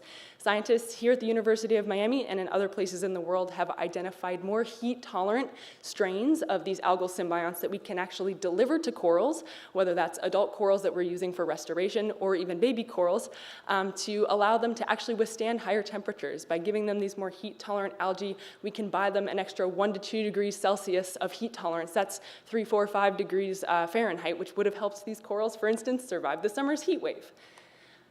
There's also some really devastating coral diseases going around the Caribbean, as I mentioned, and Revive and Restore is funding a project to develop coral probiotics, similar to the probiotics that you take that help you boost your immune system, to actually deliver beneficial bacteria to corals that boost their immune system and prevent pathogens from being able to get in and diseases from taking them out. We're also able to selectively breed corals. So for instance, when a heat wave comes through or a disease outbreak comes through, a few colonies actually do survive. And then we can harness those specific parents that we know to be more heat tolerant, more disease resistant because they made it through these stressors. And we can breed those together to actually create new generations of corals that we guarantee have these more resilient traits and that will be able to survive those features as well when they come through in the future. Now, stem cells are the building blocks of life. They are undifferentiated cells that can turn into any kind of cell in the body, and humans are already using them for medicine. We're basically able to grow new, healthy tissue to replace diseased and dying tissue. We're using that for therapeutics all the time in human medicine. And a group at the University of Miami was the first to isolate the first stem cells from corals. And now they're working on transplanting stem cells from more heat-tolerant corals to more heat-sensitive corals to try to transfer that resilience over. And then finally, we can use more advanced technologies like RNAi and even CRISPR-Cas9 to actually modify genes in living animals. This helps us to understand what they're doing, what these specific genes' roles are in heat tolerance, for instance, to kind of pave the way for potential future projects that might be able to go in and manipulate those genes in these corals to make them actually more heat tolerant, or even insert heat tolerance genes into corals that don't have them yet. This stuff is not science fiction, it's really happening, and it's what we're going to need to be able to have corals that can survive into the future. Now, I want to emphasize that the most important thing when we're talking about some of these new technologies that sound kind of big and scary, the most important thing is that local communities where these endangered species actually exist are enthusiastic, are giving permission, and are participating in all of these science activities being implemented, right? You as South Floridians live here, you have the reef in your backyard, and you benefit every day from its resources, and you stand to lose a lot from losing those. So I encourage you to not only participate in and support traditional reef restoration activities, but also push for and advocate for what can we do that's kind of pushing the envelope of conservation and making sure that we're not just kind of checking a box and planting more corals out there that are going to die. What can we do to make sure that those corals that we're planting are going to survive into the future? There are absolutely risks involved in some of these technologies, of course, in some of these methods, but I would argue that the risk of inaction, which is losing these species and losing these ecosystems and the services that they provide for us, is just so much higher, and we can't afford to not act. So I just want to leave you with a little call to action for what each and every one of you can do to help support our coral reefs here in Florida. Most importantly, share your knowledge, what you've learned today. Please tell other people about how important reefs are. Please vote for leaders that prioritize climate action and prioritize local environmental action as well. Most importantly, the Rescue a Reef program here at the University of Miami takes citizen scientists, so that's members of the public, out diving and snorkeling with us to help us plant corals back onto Florida's coral reef. So you can do that with your own hands. And then just think sort of locally, globally about your everyday activities. And thank you very, very much.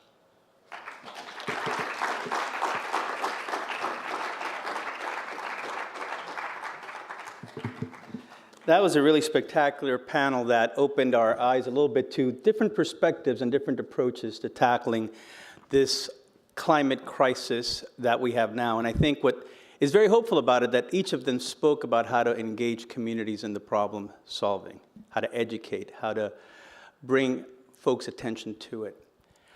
And I think that's particularly important in this audience because in so many ways, the practitioners in this room, the dancers, the painters, the poets, the playwrights that are in this room right now, can broaden the impact of their creativity by collaborating with the science and innovation done by organizations like these 4 organizations, plus the myriad of organizations across the community.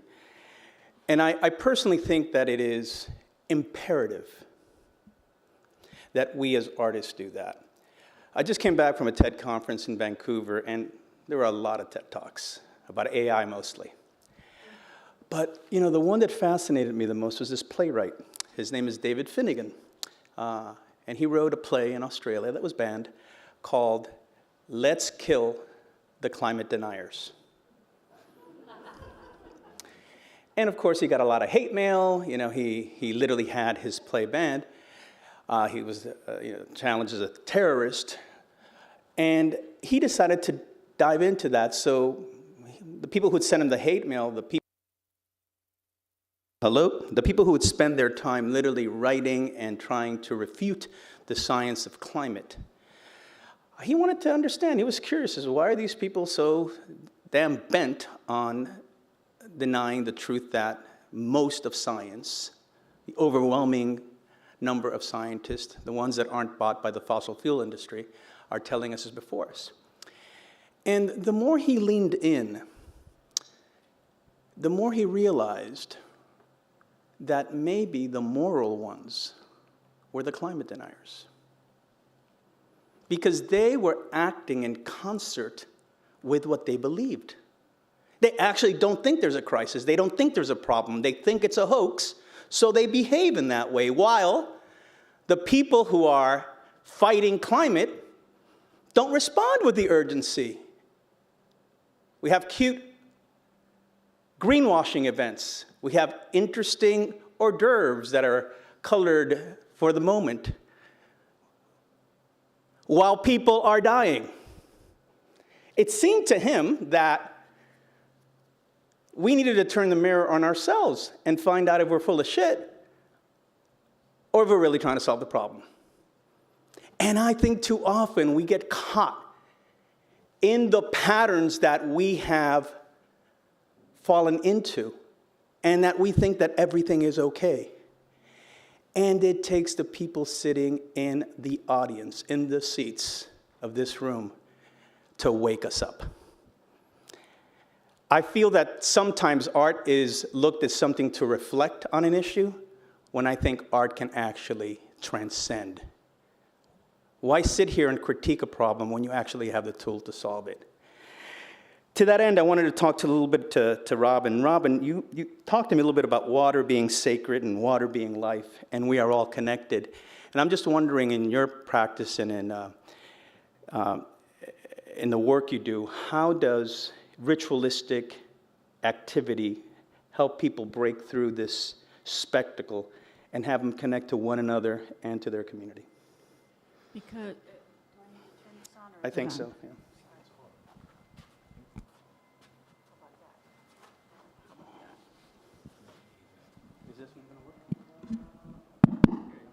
Thank you. I think the rituals help to give people hope, like an action that they can take right at that time.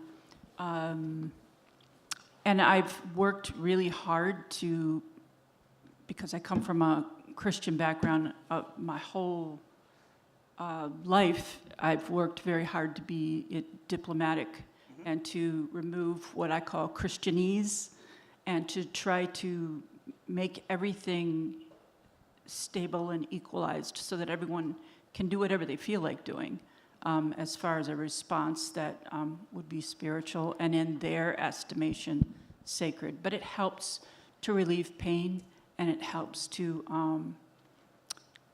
let somebody feel that they've accomplished something even if they're just writing it down. Yeah. That's about it. Kate, I saw that beautiful picture of you with your dad, and I was transported because I fell in love with Biscayne Bay because my dad showed me the mangroves that were in Nuevitas Camagüey when he was growing up, a fishing village in the north coast of Cuba.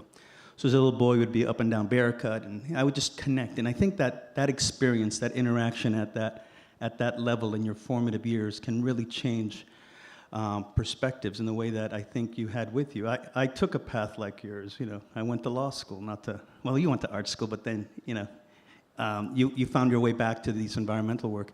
Can you just tell the audience a little bit about how those sort of formative connections, being there during the unfurling of the plastic, of the Surrounded Islands. Yeah. Yeah. I think that, you know, first of all, growing up on the bay, as I said, it made me really curious. It made me want to go snorkeling all the time to see all the critters and play with seahorses and understand what was going on. And then having Christo and Jean-Claude, you know, kind of in my backyard and getting to know them throughout my life, and being surrounded by art, but art that brings attention to a place, to an ecosystem. It was really transcendent for me. It actually, you know, I kind of went a totally different path into fashion for, you know, 20 years basically, but now I'm come full circle, and I never really meant to, and I feel like I'm back finishing or working with my parents on a legacy that they started that I never even knew that I would get to, which is really beautiful. And also, I just always think about, one of my favorite quotes is by Tony Bambara, and it's, "Art's job is to make the revolution irresistible." And I think to your point about what needs to happen and that it needs to be a revolution, but art is often a vehicle that can start it, that can kind of infiltrate and bring people in undercover, and then we can make these huge differences.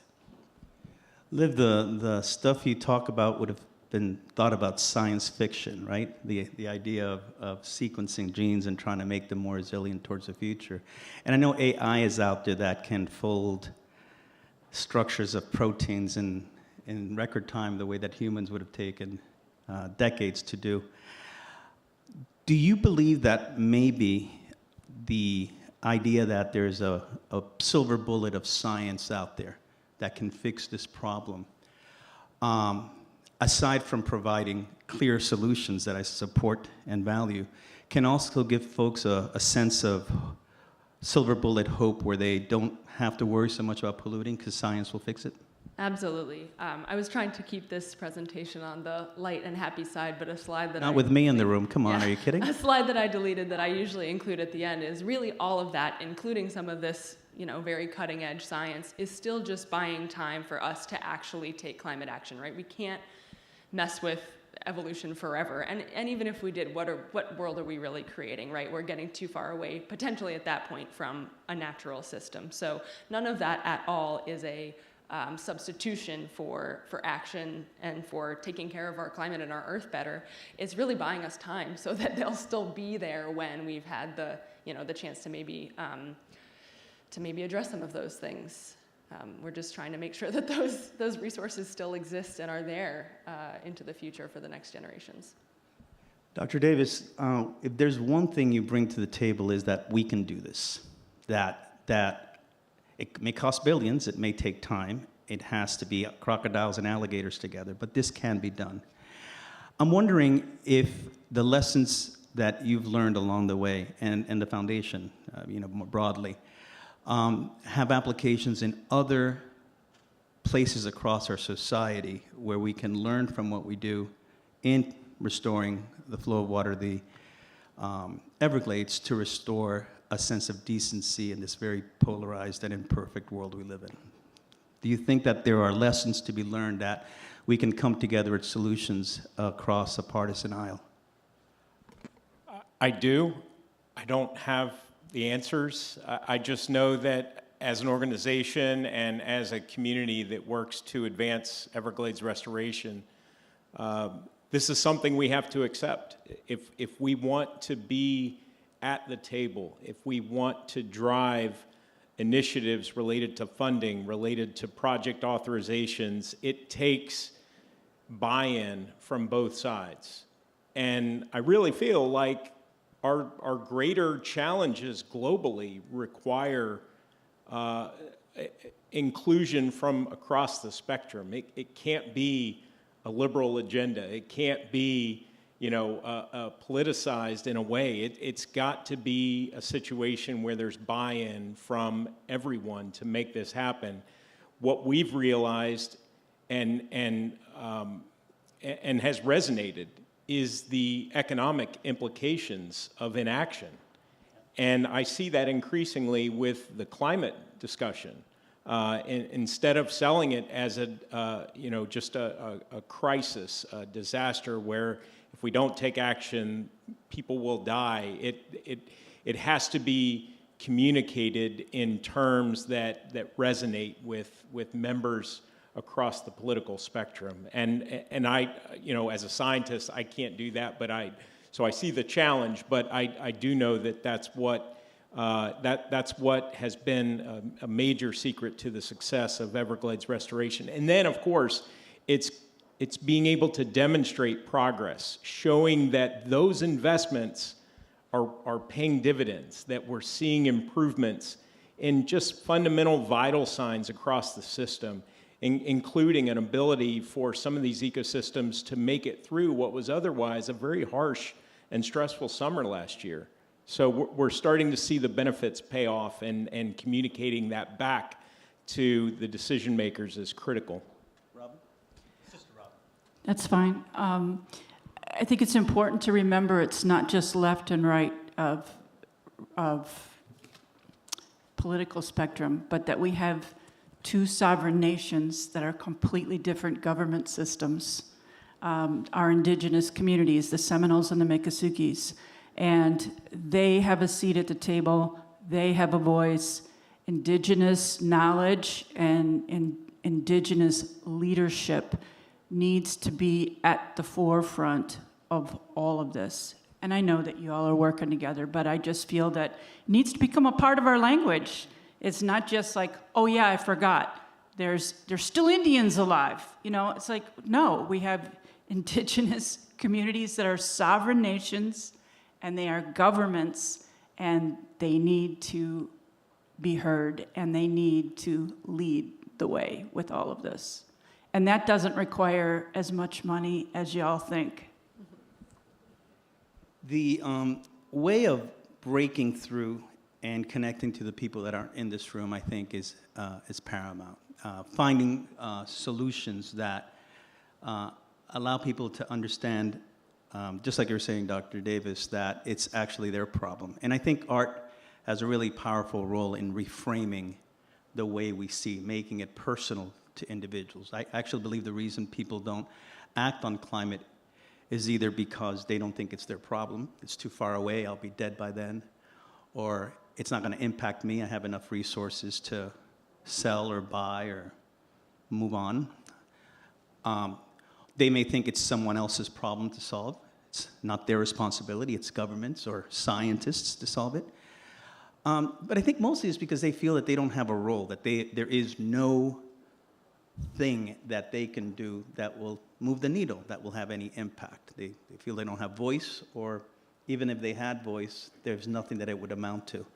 And I'm just wondering if in your work you have seen some creative approaches that you, in your scientific and creative communities, have found where you use art or rituals or convenings that make people understand how personal it is. You came really close to that in your presentation, Dr. Davis, by really making it about the economy. The hotels that ring Biscayne Bay will suffer dramatically from busboy to owner if our bay looks like green pea soup. So will our quality of life and everyone's real estate values. So I'm just wondering if we could just have a little conversation here among ourselves, and then I'm going to open it up to the audience on what kind of creative solutions have inspired you to make the work you do in what can feel like insular places. Few people go into the kampong. Few people snorkel and dive with you.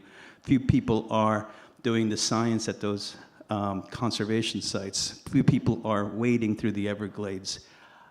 What has inspired you in your work that allows you to amplify your work so that broader Miami thinks it's important enough to vote, buy, act, and pray in smart ways? I'll start, I guess. Well, I think that Coral City Camera reached so many people during the pandemic, and it was a project that Coral Morphologic wanted to do for 10 years, and I worked with BFI to get the permits to get it down there, and immediately it was a success because 2020 happened, people were stuck inside, and it just went everywhere. It went around to different countries, schools. It created a whole community of people that lived in totally different areas that had never been to Miami, that had never engaged with Biscayne Bay. And it also opened up to, working with NOAA and different scientists, off-planting. And then sadly, last summer, we saw the bleaching in real time. And it might have been one of the only live feeds that got to see the full bleaching. And it was devastating. And then we saw some come back, and we're about to see that all again. So really, I think that project that was born from Colin and JD of Coral Morphologic's vision gave me the idea to also work further on protecting the bay in a very bureaucratic way, making it our central park. And also that is something that brings everybody together because it's of interest to developers, it's of interest of all institutions around it. It elevates their status, saying we're on a national registered park, in like Central Park. So it's a thing that everybody could really come together. Even so, it's been a little bit political, but I really thought it was like a place where we could all come together, developers, government officials, biologists, and it would just show that the Bay is something special culturally, biologically, archaeologically, and community-wide. Well, I have been at the Everglades Foundation for 15 years, and we obviously work to advance Everglades restoration. There's a lot of communication around that, but what I've seen resonate most is the creatives that I've been fortunate enough to work with, and one most recently is a young gentleman named Luca Martinez, and Luca is an incredible. He's 19 years old, and he's just. Luca is 19 years old. He's a social media just dynamo. He's got a huge following. He does incredible underwater videography in cypress domes and in sloughs across the Everglades, and he uses his storytelling and the visuals that he produces to reach audiences that I never could have imagined that we would reach. And so with a younger generation like him, Max Stone, who's a member of our board, who's also an incredible photographer and photographer in residence at National Geographic, I've seen how impactful art is in reaching audiences and really helping to tell that story of why this place is worth restoring. Yeah, I would just mention that there are life and death cycles, so we do have to maybe acknowledge death and then hope that there's a cycle of life coming back. And so I do funerals, like tree funerals and such, but I won a night grant maybe about 8 years ago to what I felt like helped to restore the lost Florida art of canoe carving with the tribes. So we used a cypress log in my gallery, and Pedro Zepeda from the Seminole tribe carved a dugout canoe for 3 years, and it was interactive. People could come and watch. Part of that was an interactive experience with tribal canoes and people on paddleboards and canoes and such along the Himmershey Canal in Fort Lauderdale. So it was an interactive experience.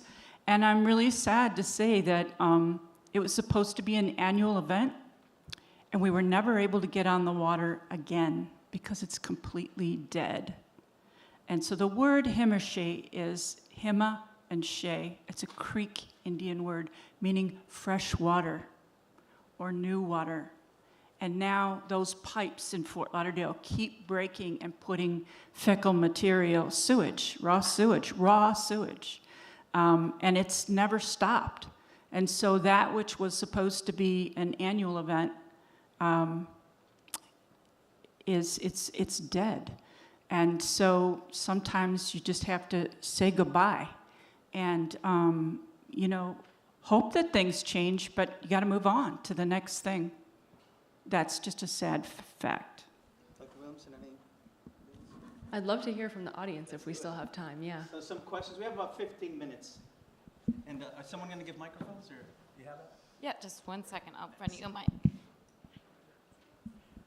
One of the things that you didn't speak about very much was the crisis of salination of the freshwater aquifer. And that's far less visible.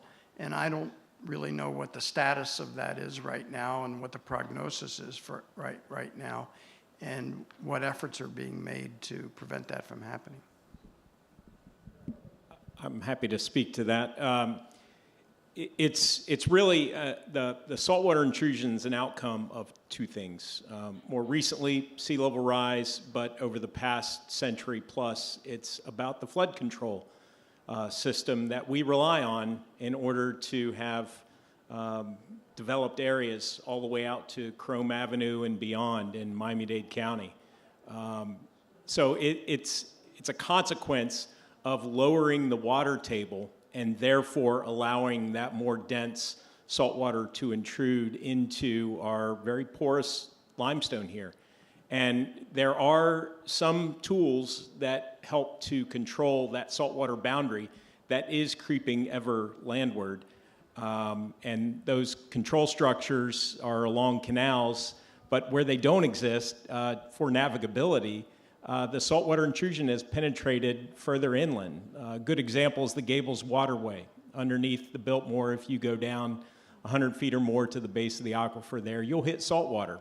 And sure you recognize how far inland the Biltmore is. So the canals, the flood control infrastructure, the way we have to lower the water table to make this land livable has allowed saltwater to intrude further inland. We've seen it around the Everglades too because of reduced freshwater flows.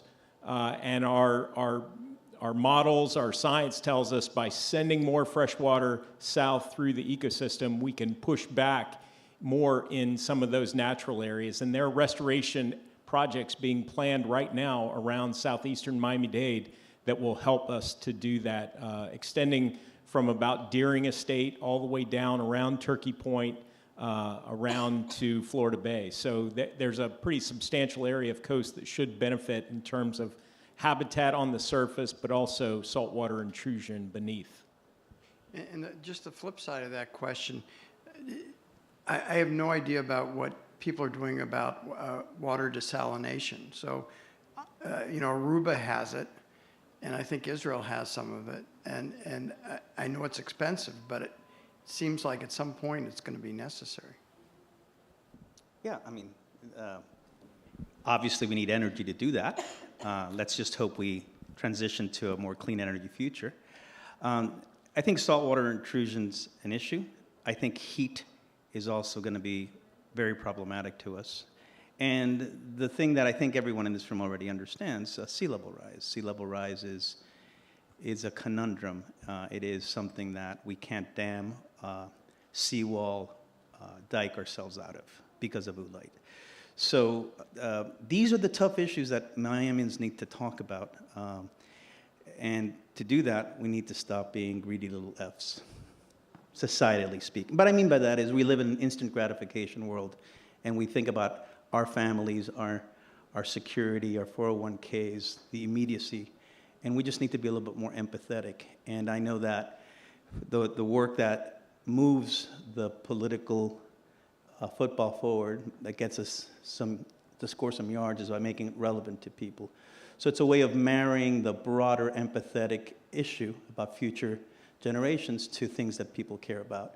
And the way I try to connect those two is by talking about your grandchildren. I mean, you spend your entire lives to make sure that your progeny are okay. So you can deliver them some wealth through your inheritances, but what kind of world are they going to live in? When I was a kid and I went to Miracle Mile, there were 13 days of heat. I'm not even a kid. When I was in law school, that was just 30 years ago, of extreme heat, dangerous heat. Today, there are 50 in just 30 years. And by the time, if I ever get to turn 90, basically, we're going to be experiencing 90 days of heat, of extreme heat. 1/4 of our lives will be impossible. And I live in air conditioning, drive in air conditioning, work in air conditioning. What about the people who have none of that? Right? So I think those are the consequences of instant sort of here and now and me, as opposed to the legacy we're living. Let's get some more questions before time runs out. Yeah, we have time for 1 or 2 more questions, pending the length.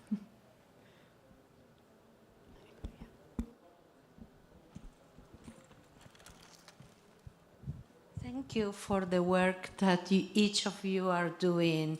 It's extraordinary. My question is, how many of you in your organizations working directly with visual artists? And what impression caused you to see our exhibit, The Spirit in the Land, right now? So your question is how many visual artists do we work with per organization, and what do we think about the exhibition? I mean, I worked with probably over 70 different artists in the last 5 years, maybe up to 100. And that's basically all I do, as I work with organizations like the Everglades Foundation or like your organization, and curate artists to be the voices of science communication through them. So for me personally, this exhibition I thought was so beautiful, and I was so impressed by it. And the earlier panel with some of the artists and the folks that were in it, I thought was just really wonderful. And I'm just happy to see museums such as PAM curating shows like this. Because, you know, I've been working on it for a while, but it's so nice to see that bigger places are taking the importance of nature and conservation and having group shows or shows just about that. And I think it's also not just the institutions, but the artists. I think artists more and more are being, you know, artists are observers of the world just as scientists are. And what are they observing? The same things. They're worried. So I think the synergy between art and science observing the world is making it more of a story that you're going to see in everyday life. Thank you. Thanks so much, Kate. One last question we'll take, if you have it. If not, we can move along. Okay. Well, let me just close by thanking these panelists who find incredible ingenuity in trying to solve the challenge of our time. Let's give them a quick hand.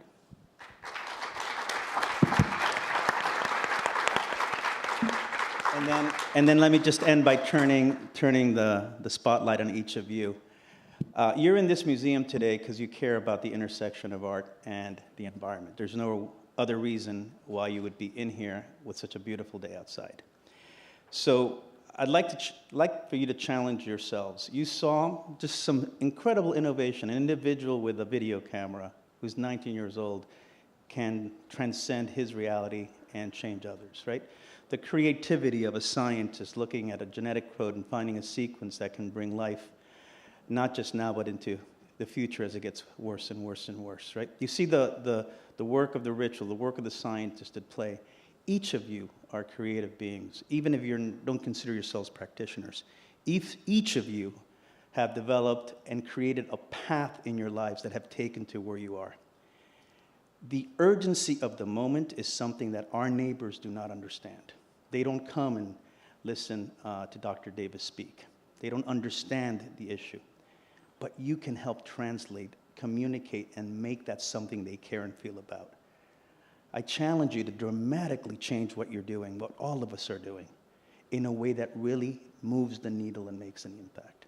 I think the time is now, and I think your creativity can take us there. Thank you so much.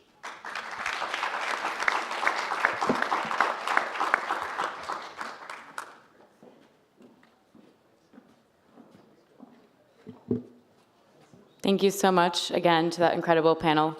That was terrific and uplifting.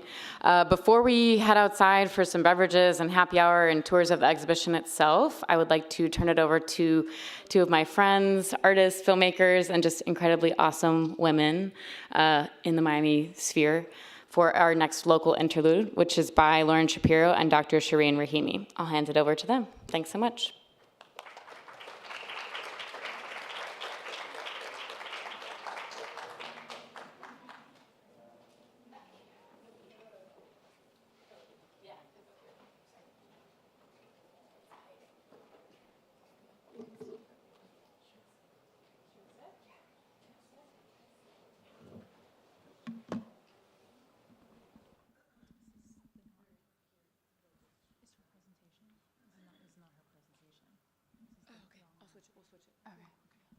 Testing, testing.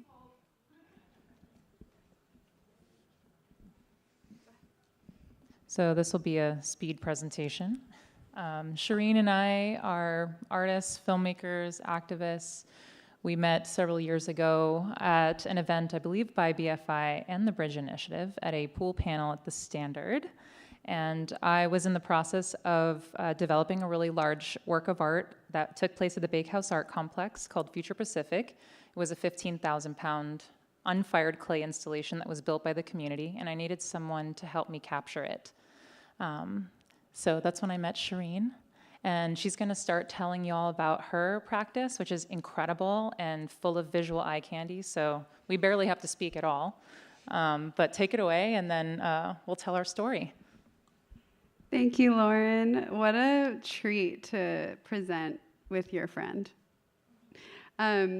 My name is Shireen Rahimi. I am a marine scientist and an underwater photographer, filmmaker.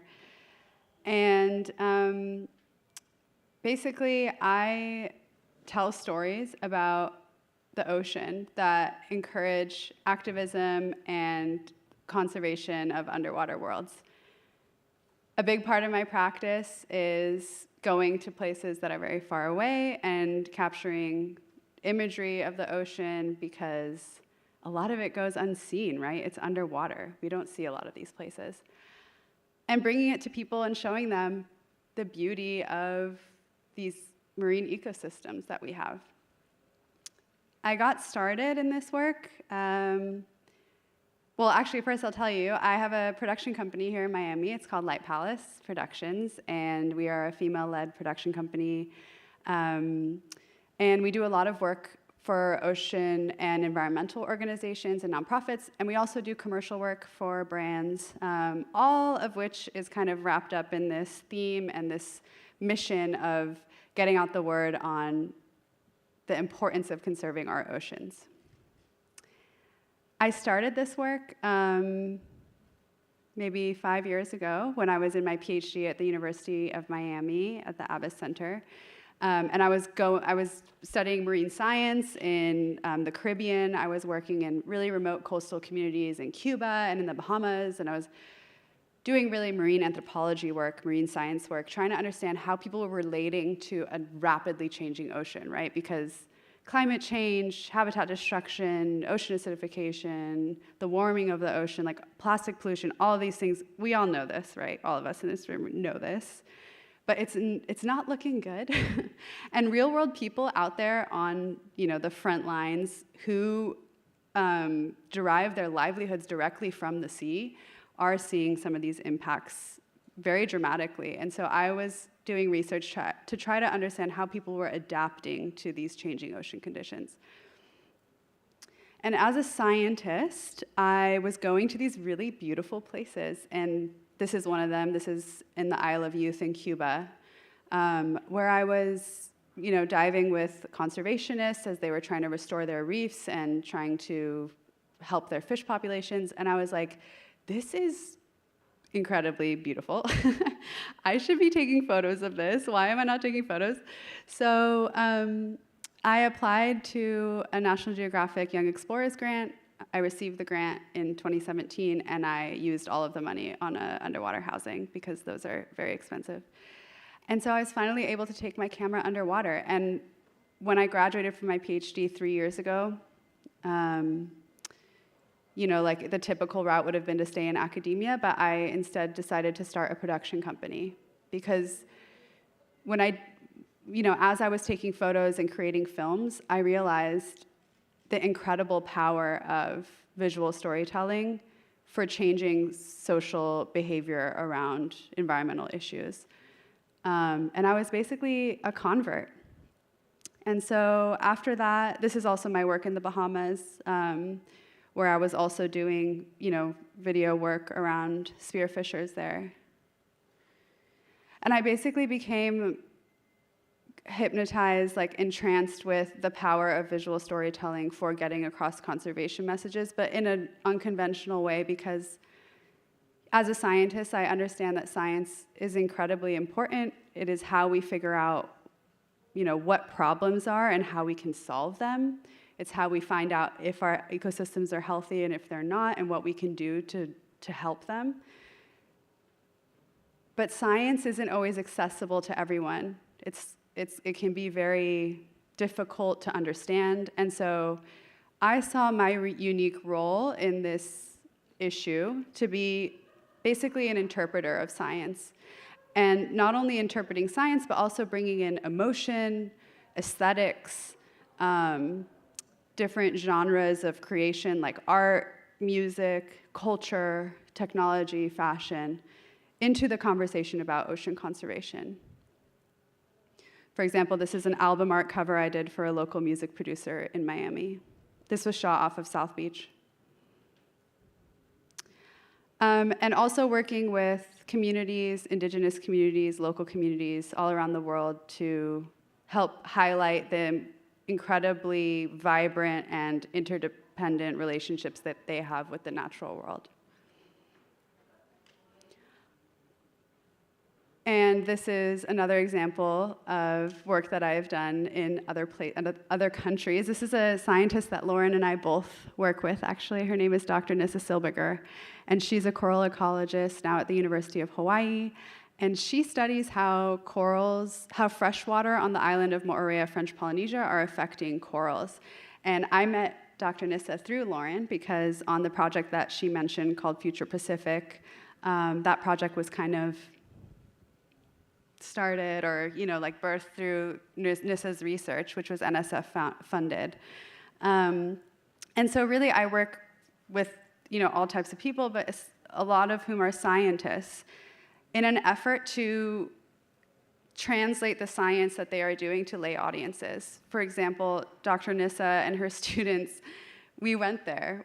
Lauren will tell you more about the project later, but we went to Moorea and we were working with them, and they were out in the field all day, all night, in the lab until the wee hours of the morning, and no one would know that they were doing it if we weren't there to document it and tell their stories. And I mean, some of you might know scientists also sometimes aren't the best at storytelling, at talking about their research. Dr. Nissa is an exception to that, but I think that's kind of how I think of fulfilling work as the work that you find around you that needs to be done. And so that is what's fulfilling to me about this work, is that it's there are so many people doing incredible work for our oceans, but there aren't as many people telling their stories. And to have that opportunity to blend those two skill sets of storytelling and science communication is really great. It feels good. And not only far away places, but also right here in Miami. I live on South Beach, and here in Miami we have a ton of incredible ecosystems right in our backyards. We have mangroves, we have seagrasses, we have coral reefs, and they are all, as our panel earlier talked about, critical to our daily lives here in Miami. And they're also experiencing a lot of stress. This is a coral reef in the Keys called Horseshoe Reef, which we visited last year during the unprecedented coral bleaching event that we had here in Florida, which really turned the world's eyes on Florida as kind of the epicenter of this bleaching episode. And so really this is kind of an example of how a lot of my work is about going to these incredibly beautiful places and capturing them to show people what is at stake, what we have to lose if we don't do enough. And another part of it is going to these places where we have already lost and documenting that and facing that head on and making sense of it, really.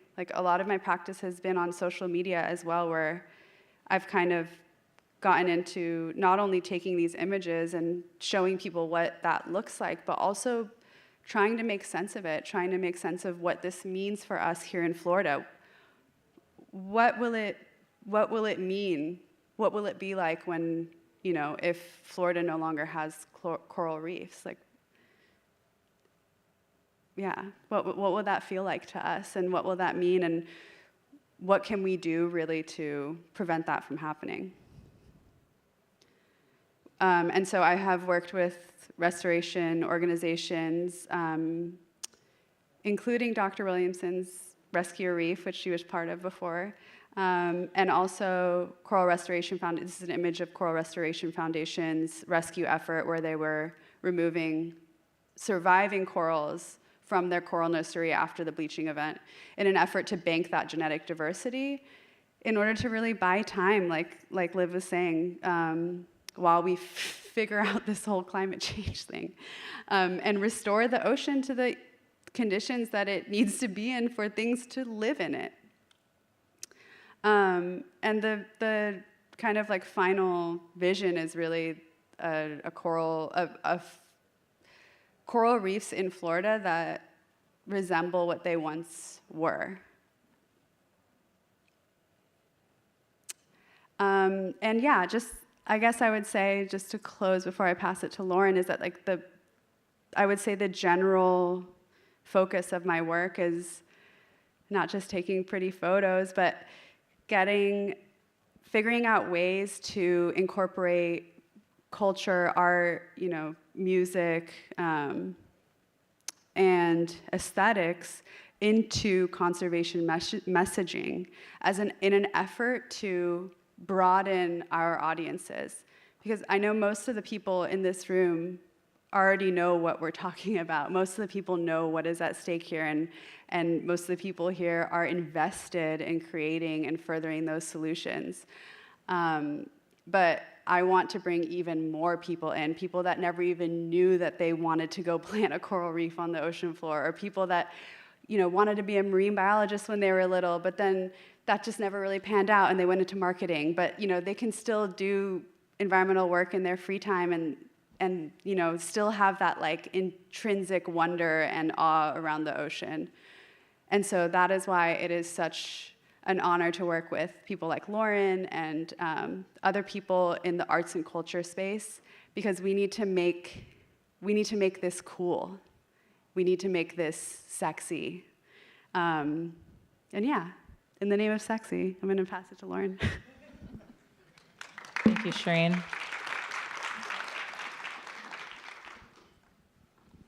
So, like I was saying, met Shireen at this amazing event, BFI, Bridge Initiative, in the pool at the Standard. I have this amazing opportunity to do a project with a scientist who's studying coral reefs in French Polynesia. Backstory, she's a childhood friend of mine from when we were 6.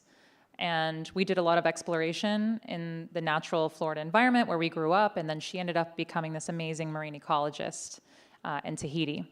And so I was doing a lot of work, working with the community. I'm a ceramicist. I'm interested in architecture. I'm interested in collective memory. I'm interested in education. And all of these kind of culminated in these projects that are site-specific using unfired clay. So, I've taught for 15 years. I've taught K through 12. I've taught college. And when people touch clay, they become like kids. I don't know what it is, but there's something in our DNA with the earth. And I always say everyone's an artist up until about the 3rd grade, because that's when you learn shame. I can't do it. He's better than me. So with these molds, I'm a mold maker, I was able to take impressions of coral and invite the community to press them and attach them onto these structures. By the way, this photo was taken by Pedro Wazan, who's amazing. He's not credited here, but just wanted to give you a shout out. So I met Shireen, finishing her PhD at UM, where I am also an alum with my MFA, and I needed someone to help me document this because it wasn't just the installation. The installation was the end result. It was the culmination of the 300 volunteers that came together during a pandemic, might I add, to help me construct this crazy project. And something amazing happened. People feel agency. They feel like they're a part of something greater than themselves. And thanks to Shireen, we were able to put together this gorgeous 6-minute video, which, in my opinion, is a masterpiece. But that's part of her talent, right? She's able to connect emotion to connect people. And I always say film is the greatest form of activism, right? It can transcend time and space. So for us artists, photographers, filmmakers, my practice is very collaborative like that, and I really see the value in these types of things.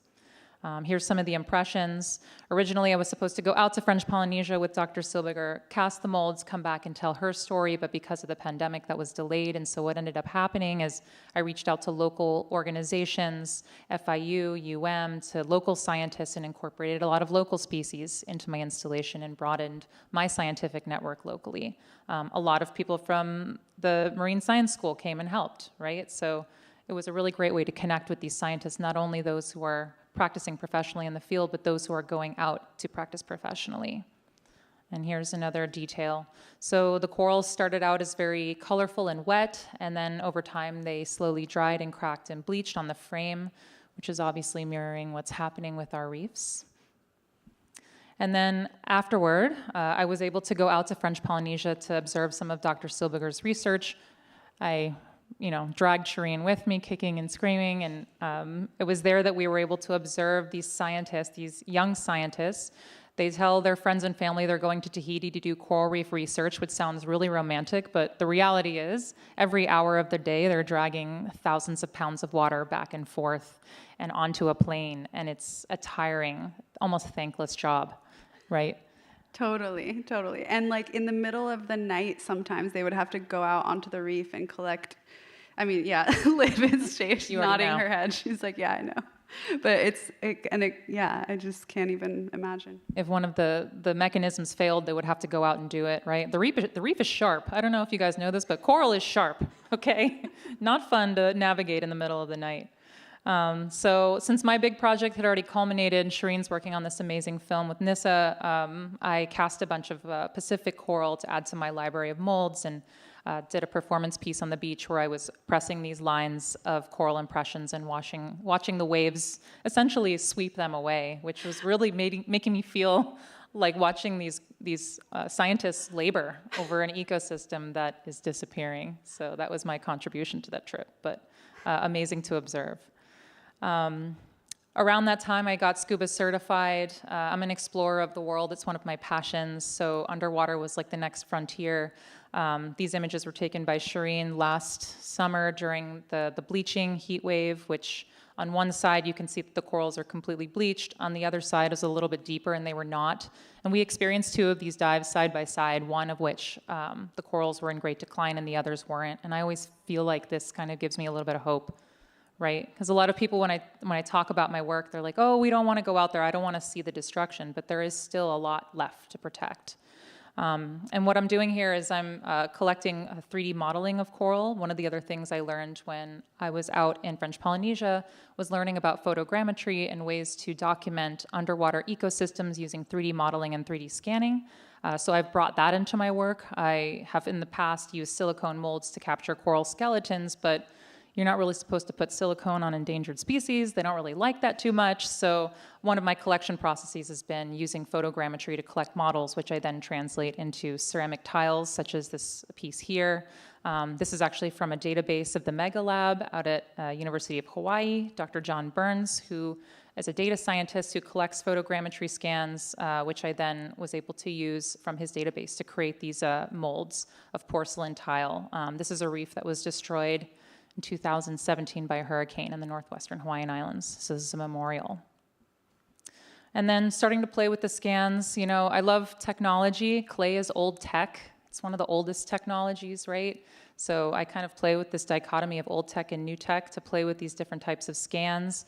They're really beautiful. They're a way to kind of archive and then translating them into ceramic to make something permanent and tangible for people to physically experience, as well as this project here at the Art and Culture Center, also taken by Pedro, where you're kind of flying through these data clouds. And I think that's something that really strikes me about science too, is the idea of empirical discovery is sort of linear, but with artists, even in traditional ecological knowledge, there's this intuition. It's understanding and exploring what is in between, what is underneath. And I feel like as I kind of fly through these scans, that's sort of what I am exploring. I've also translated them into objects and installations as relics, as a title relic series, using some of the examples of these scans to create objects, as well as design and creating these coral models and sometimes putting them in problematic places like cruise terminals. And thinking about public art, which is really where my work has led me today, is creating work for the community, for the people. And I just wanted to point out one final project, which is upcoming. Last year, I was awarded the New York Foundation for the Arts Anonymous Was a Woman Award. Somebody decided to give me a little bit of money to start this project, and we're running with it. And this is going to be slated for phase 3 of the Underline. It's basically going to be 3D models of coral that are pressed by the community. So I need all your help. If you want to join, we're doing a workshop at Biscaya on May 26th at the Farmers Market. And Shireen is going to help us document the pilot video. And there's a little bit more about it here. So thank you all so much for listening to us speak.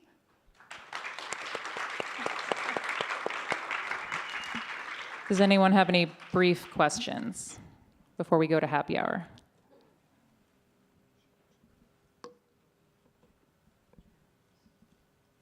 Everybody's thinking about happy hour. They're ready.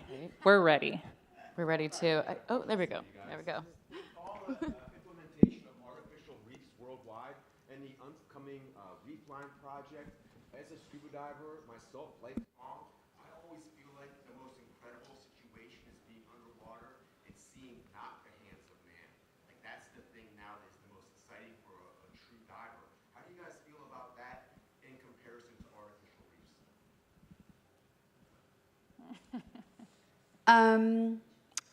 You know, I'm a bit torn on it because I also feel like reefs, the like full wonder of underwater ecosystems is when it is naturally occurring. And at the same time, I also recognize that the underwater world is not accessible to most people. Most people don't have a boat. Most people don't live by the coastline with easy access to the ocean.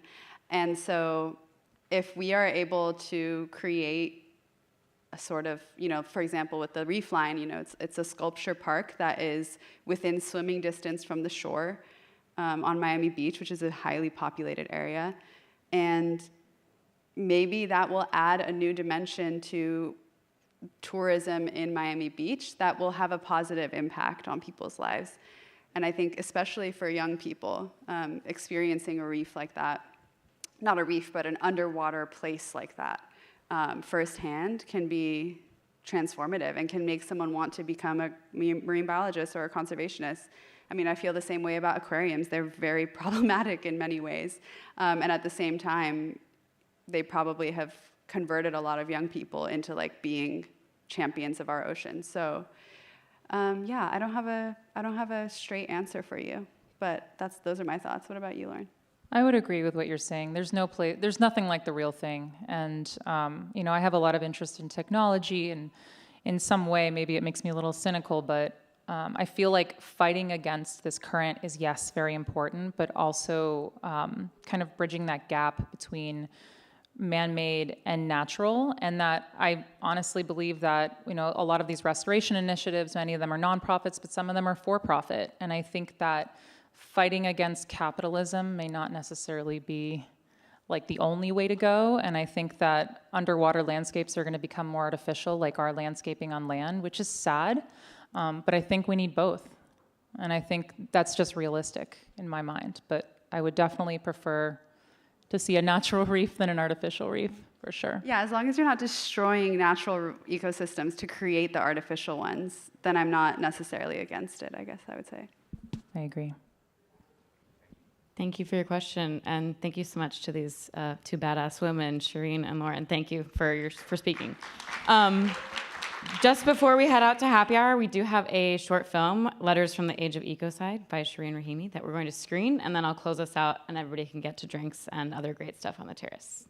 Can I intro it really quick? Please do.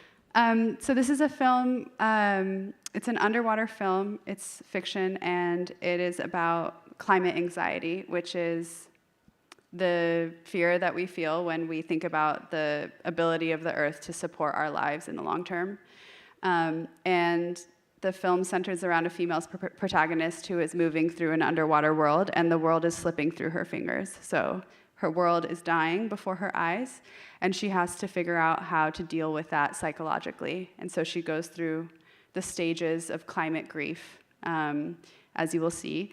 And this film was I drew upon my ancestral, the teachings of my ancestors in order to create this film. So it's based on the poetry of the ancient Persian poets, because that was the only way I knew how to make it, because that is the wisdom that I rely on to get through my feelings of climate anxiety as I'm going to these places and seeing coral reefs bleaching and islands being submerged by sea level rise. But really the point is to encourage everyone to think about what their ancestors or their cultural wisdom has to offer them in the struggle to come to terms with this brave new world that we live in. So thank you.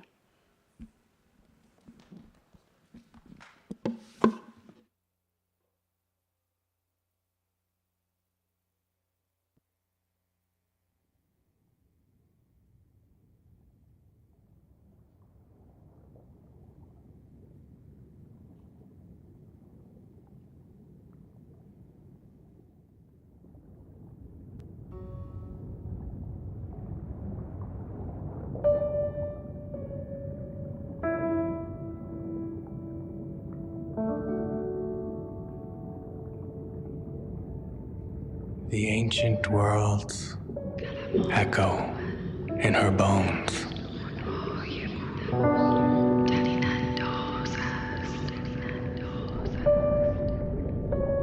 They whisper through the seas.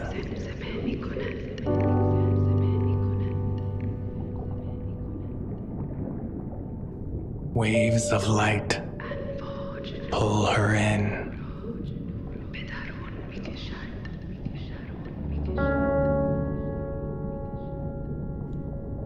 Closer to Earth.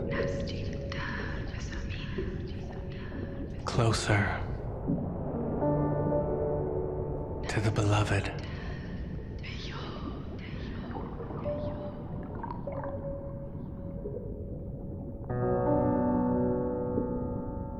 But sometimes the whispers falter. She questions the fate of this turning dome.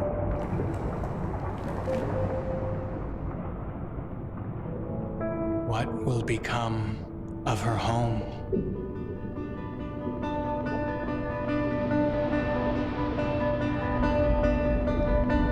How will it feel when the waters have risen around dead silence?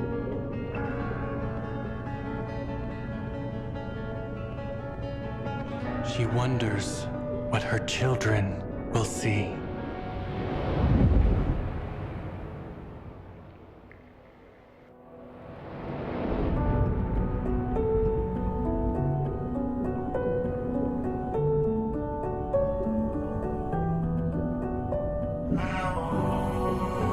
She pretends to forget, but ancient whispers know. Nature's power rests in the living's instinct to protect.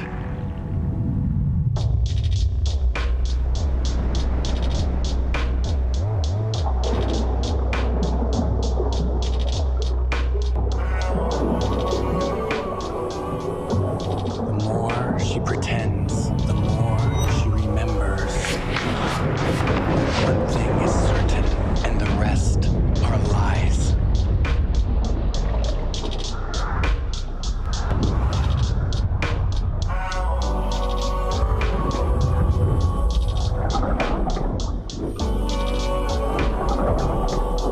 When one flower dies, another comes alive.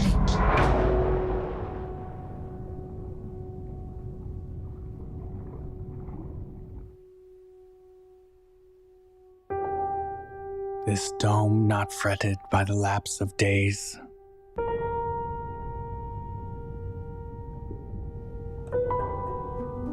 And unaffected by our joy or grief. Does not rest, but turns still. Not perishing like us.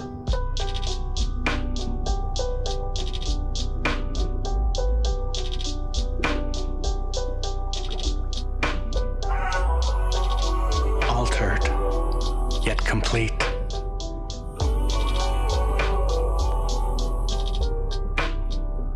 Before us, worlds have come and gone, and new worlds will come another day.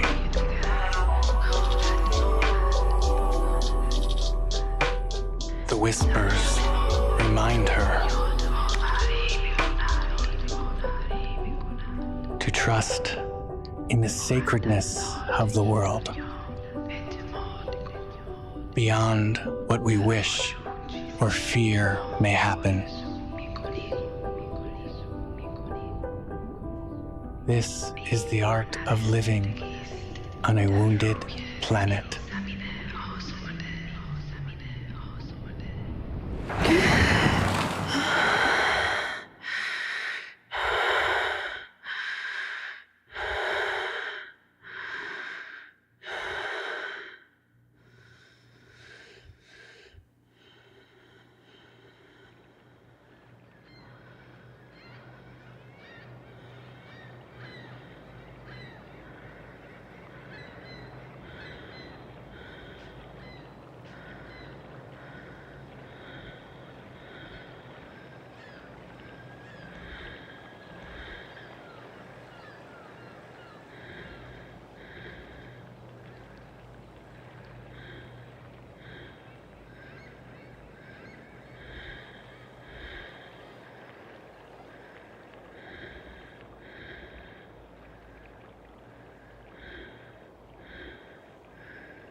Thank you so much, and congratulations to Shireen for that beautiful film. We're so glad we were able to screen it here. I won't take too much of your time. You've been sitting here all day, and we super appreciate you being here with us. We're excited for the next part of the symposium, which is more moving about the building. You're welcome to join 2 public tours that we're offering with curator Jennifer Inacio. That will be meeting up at the top to head to the exhibition space at 5 and 6. And then we also have happy hour on the terrace in conjunction with choral mapping projections by Choral Morphologic, set to a live DJ set by Brother Dan out on the terrace. So it's a choose your own adventure from here, and thank you so much for joining us for the symposium at PAM. We're so happy to have you here. Thank you to all of our panels throughout the day. Thank you.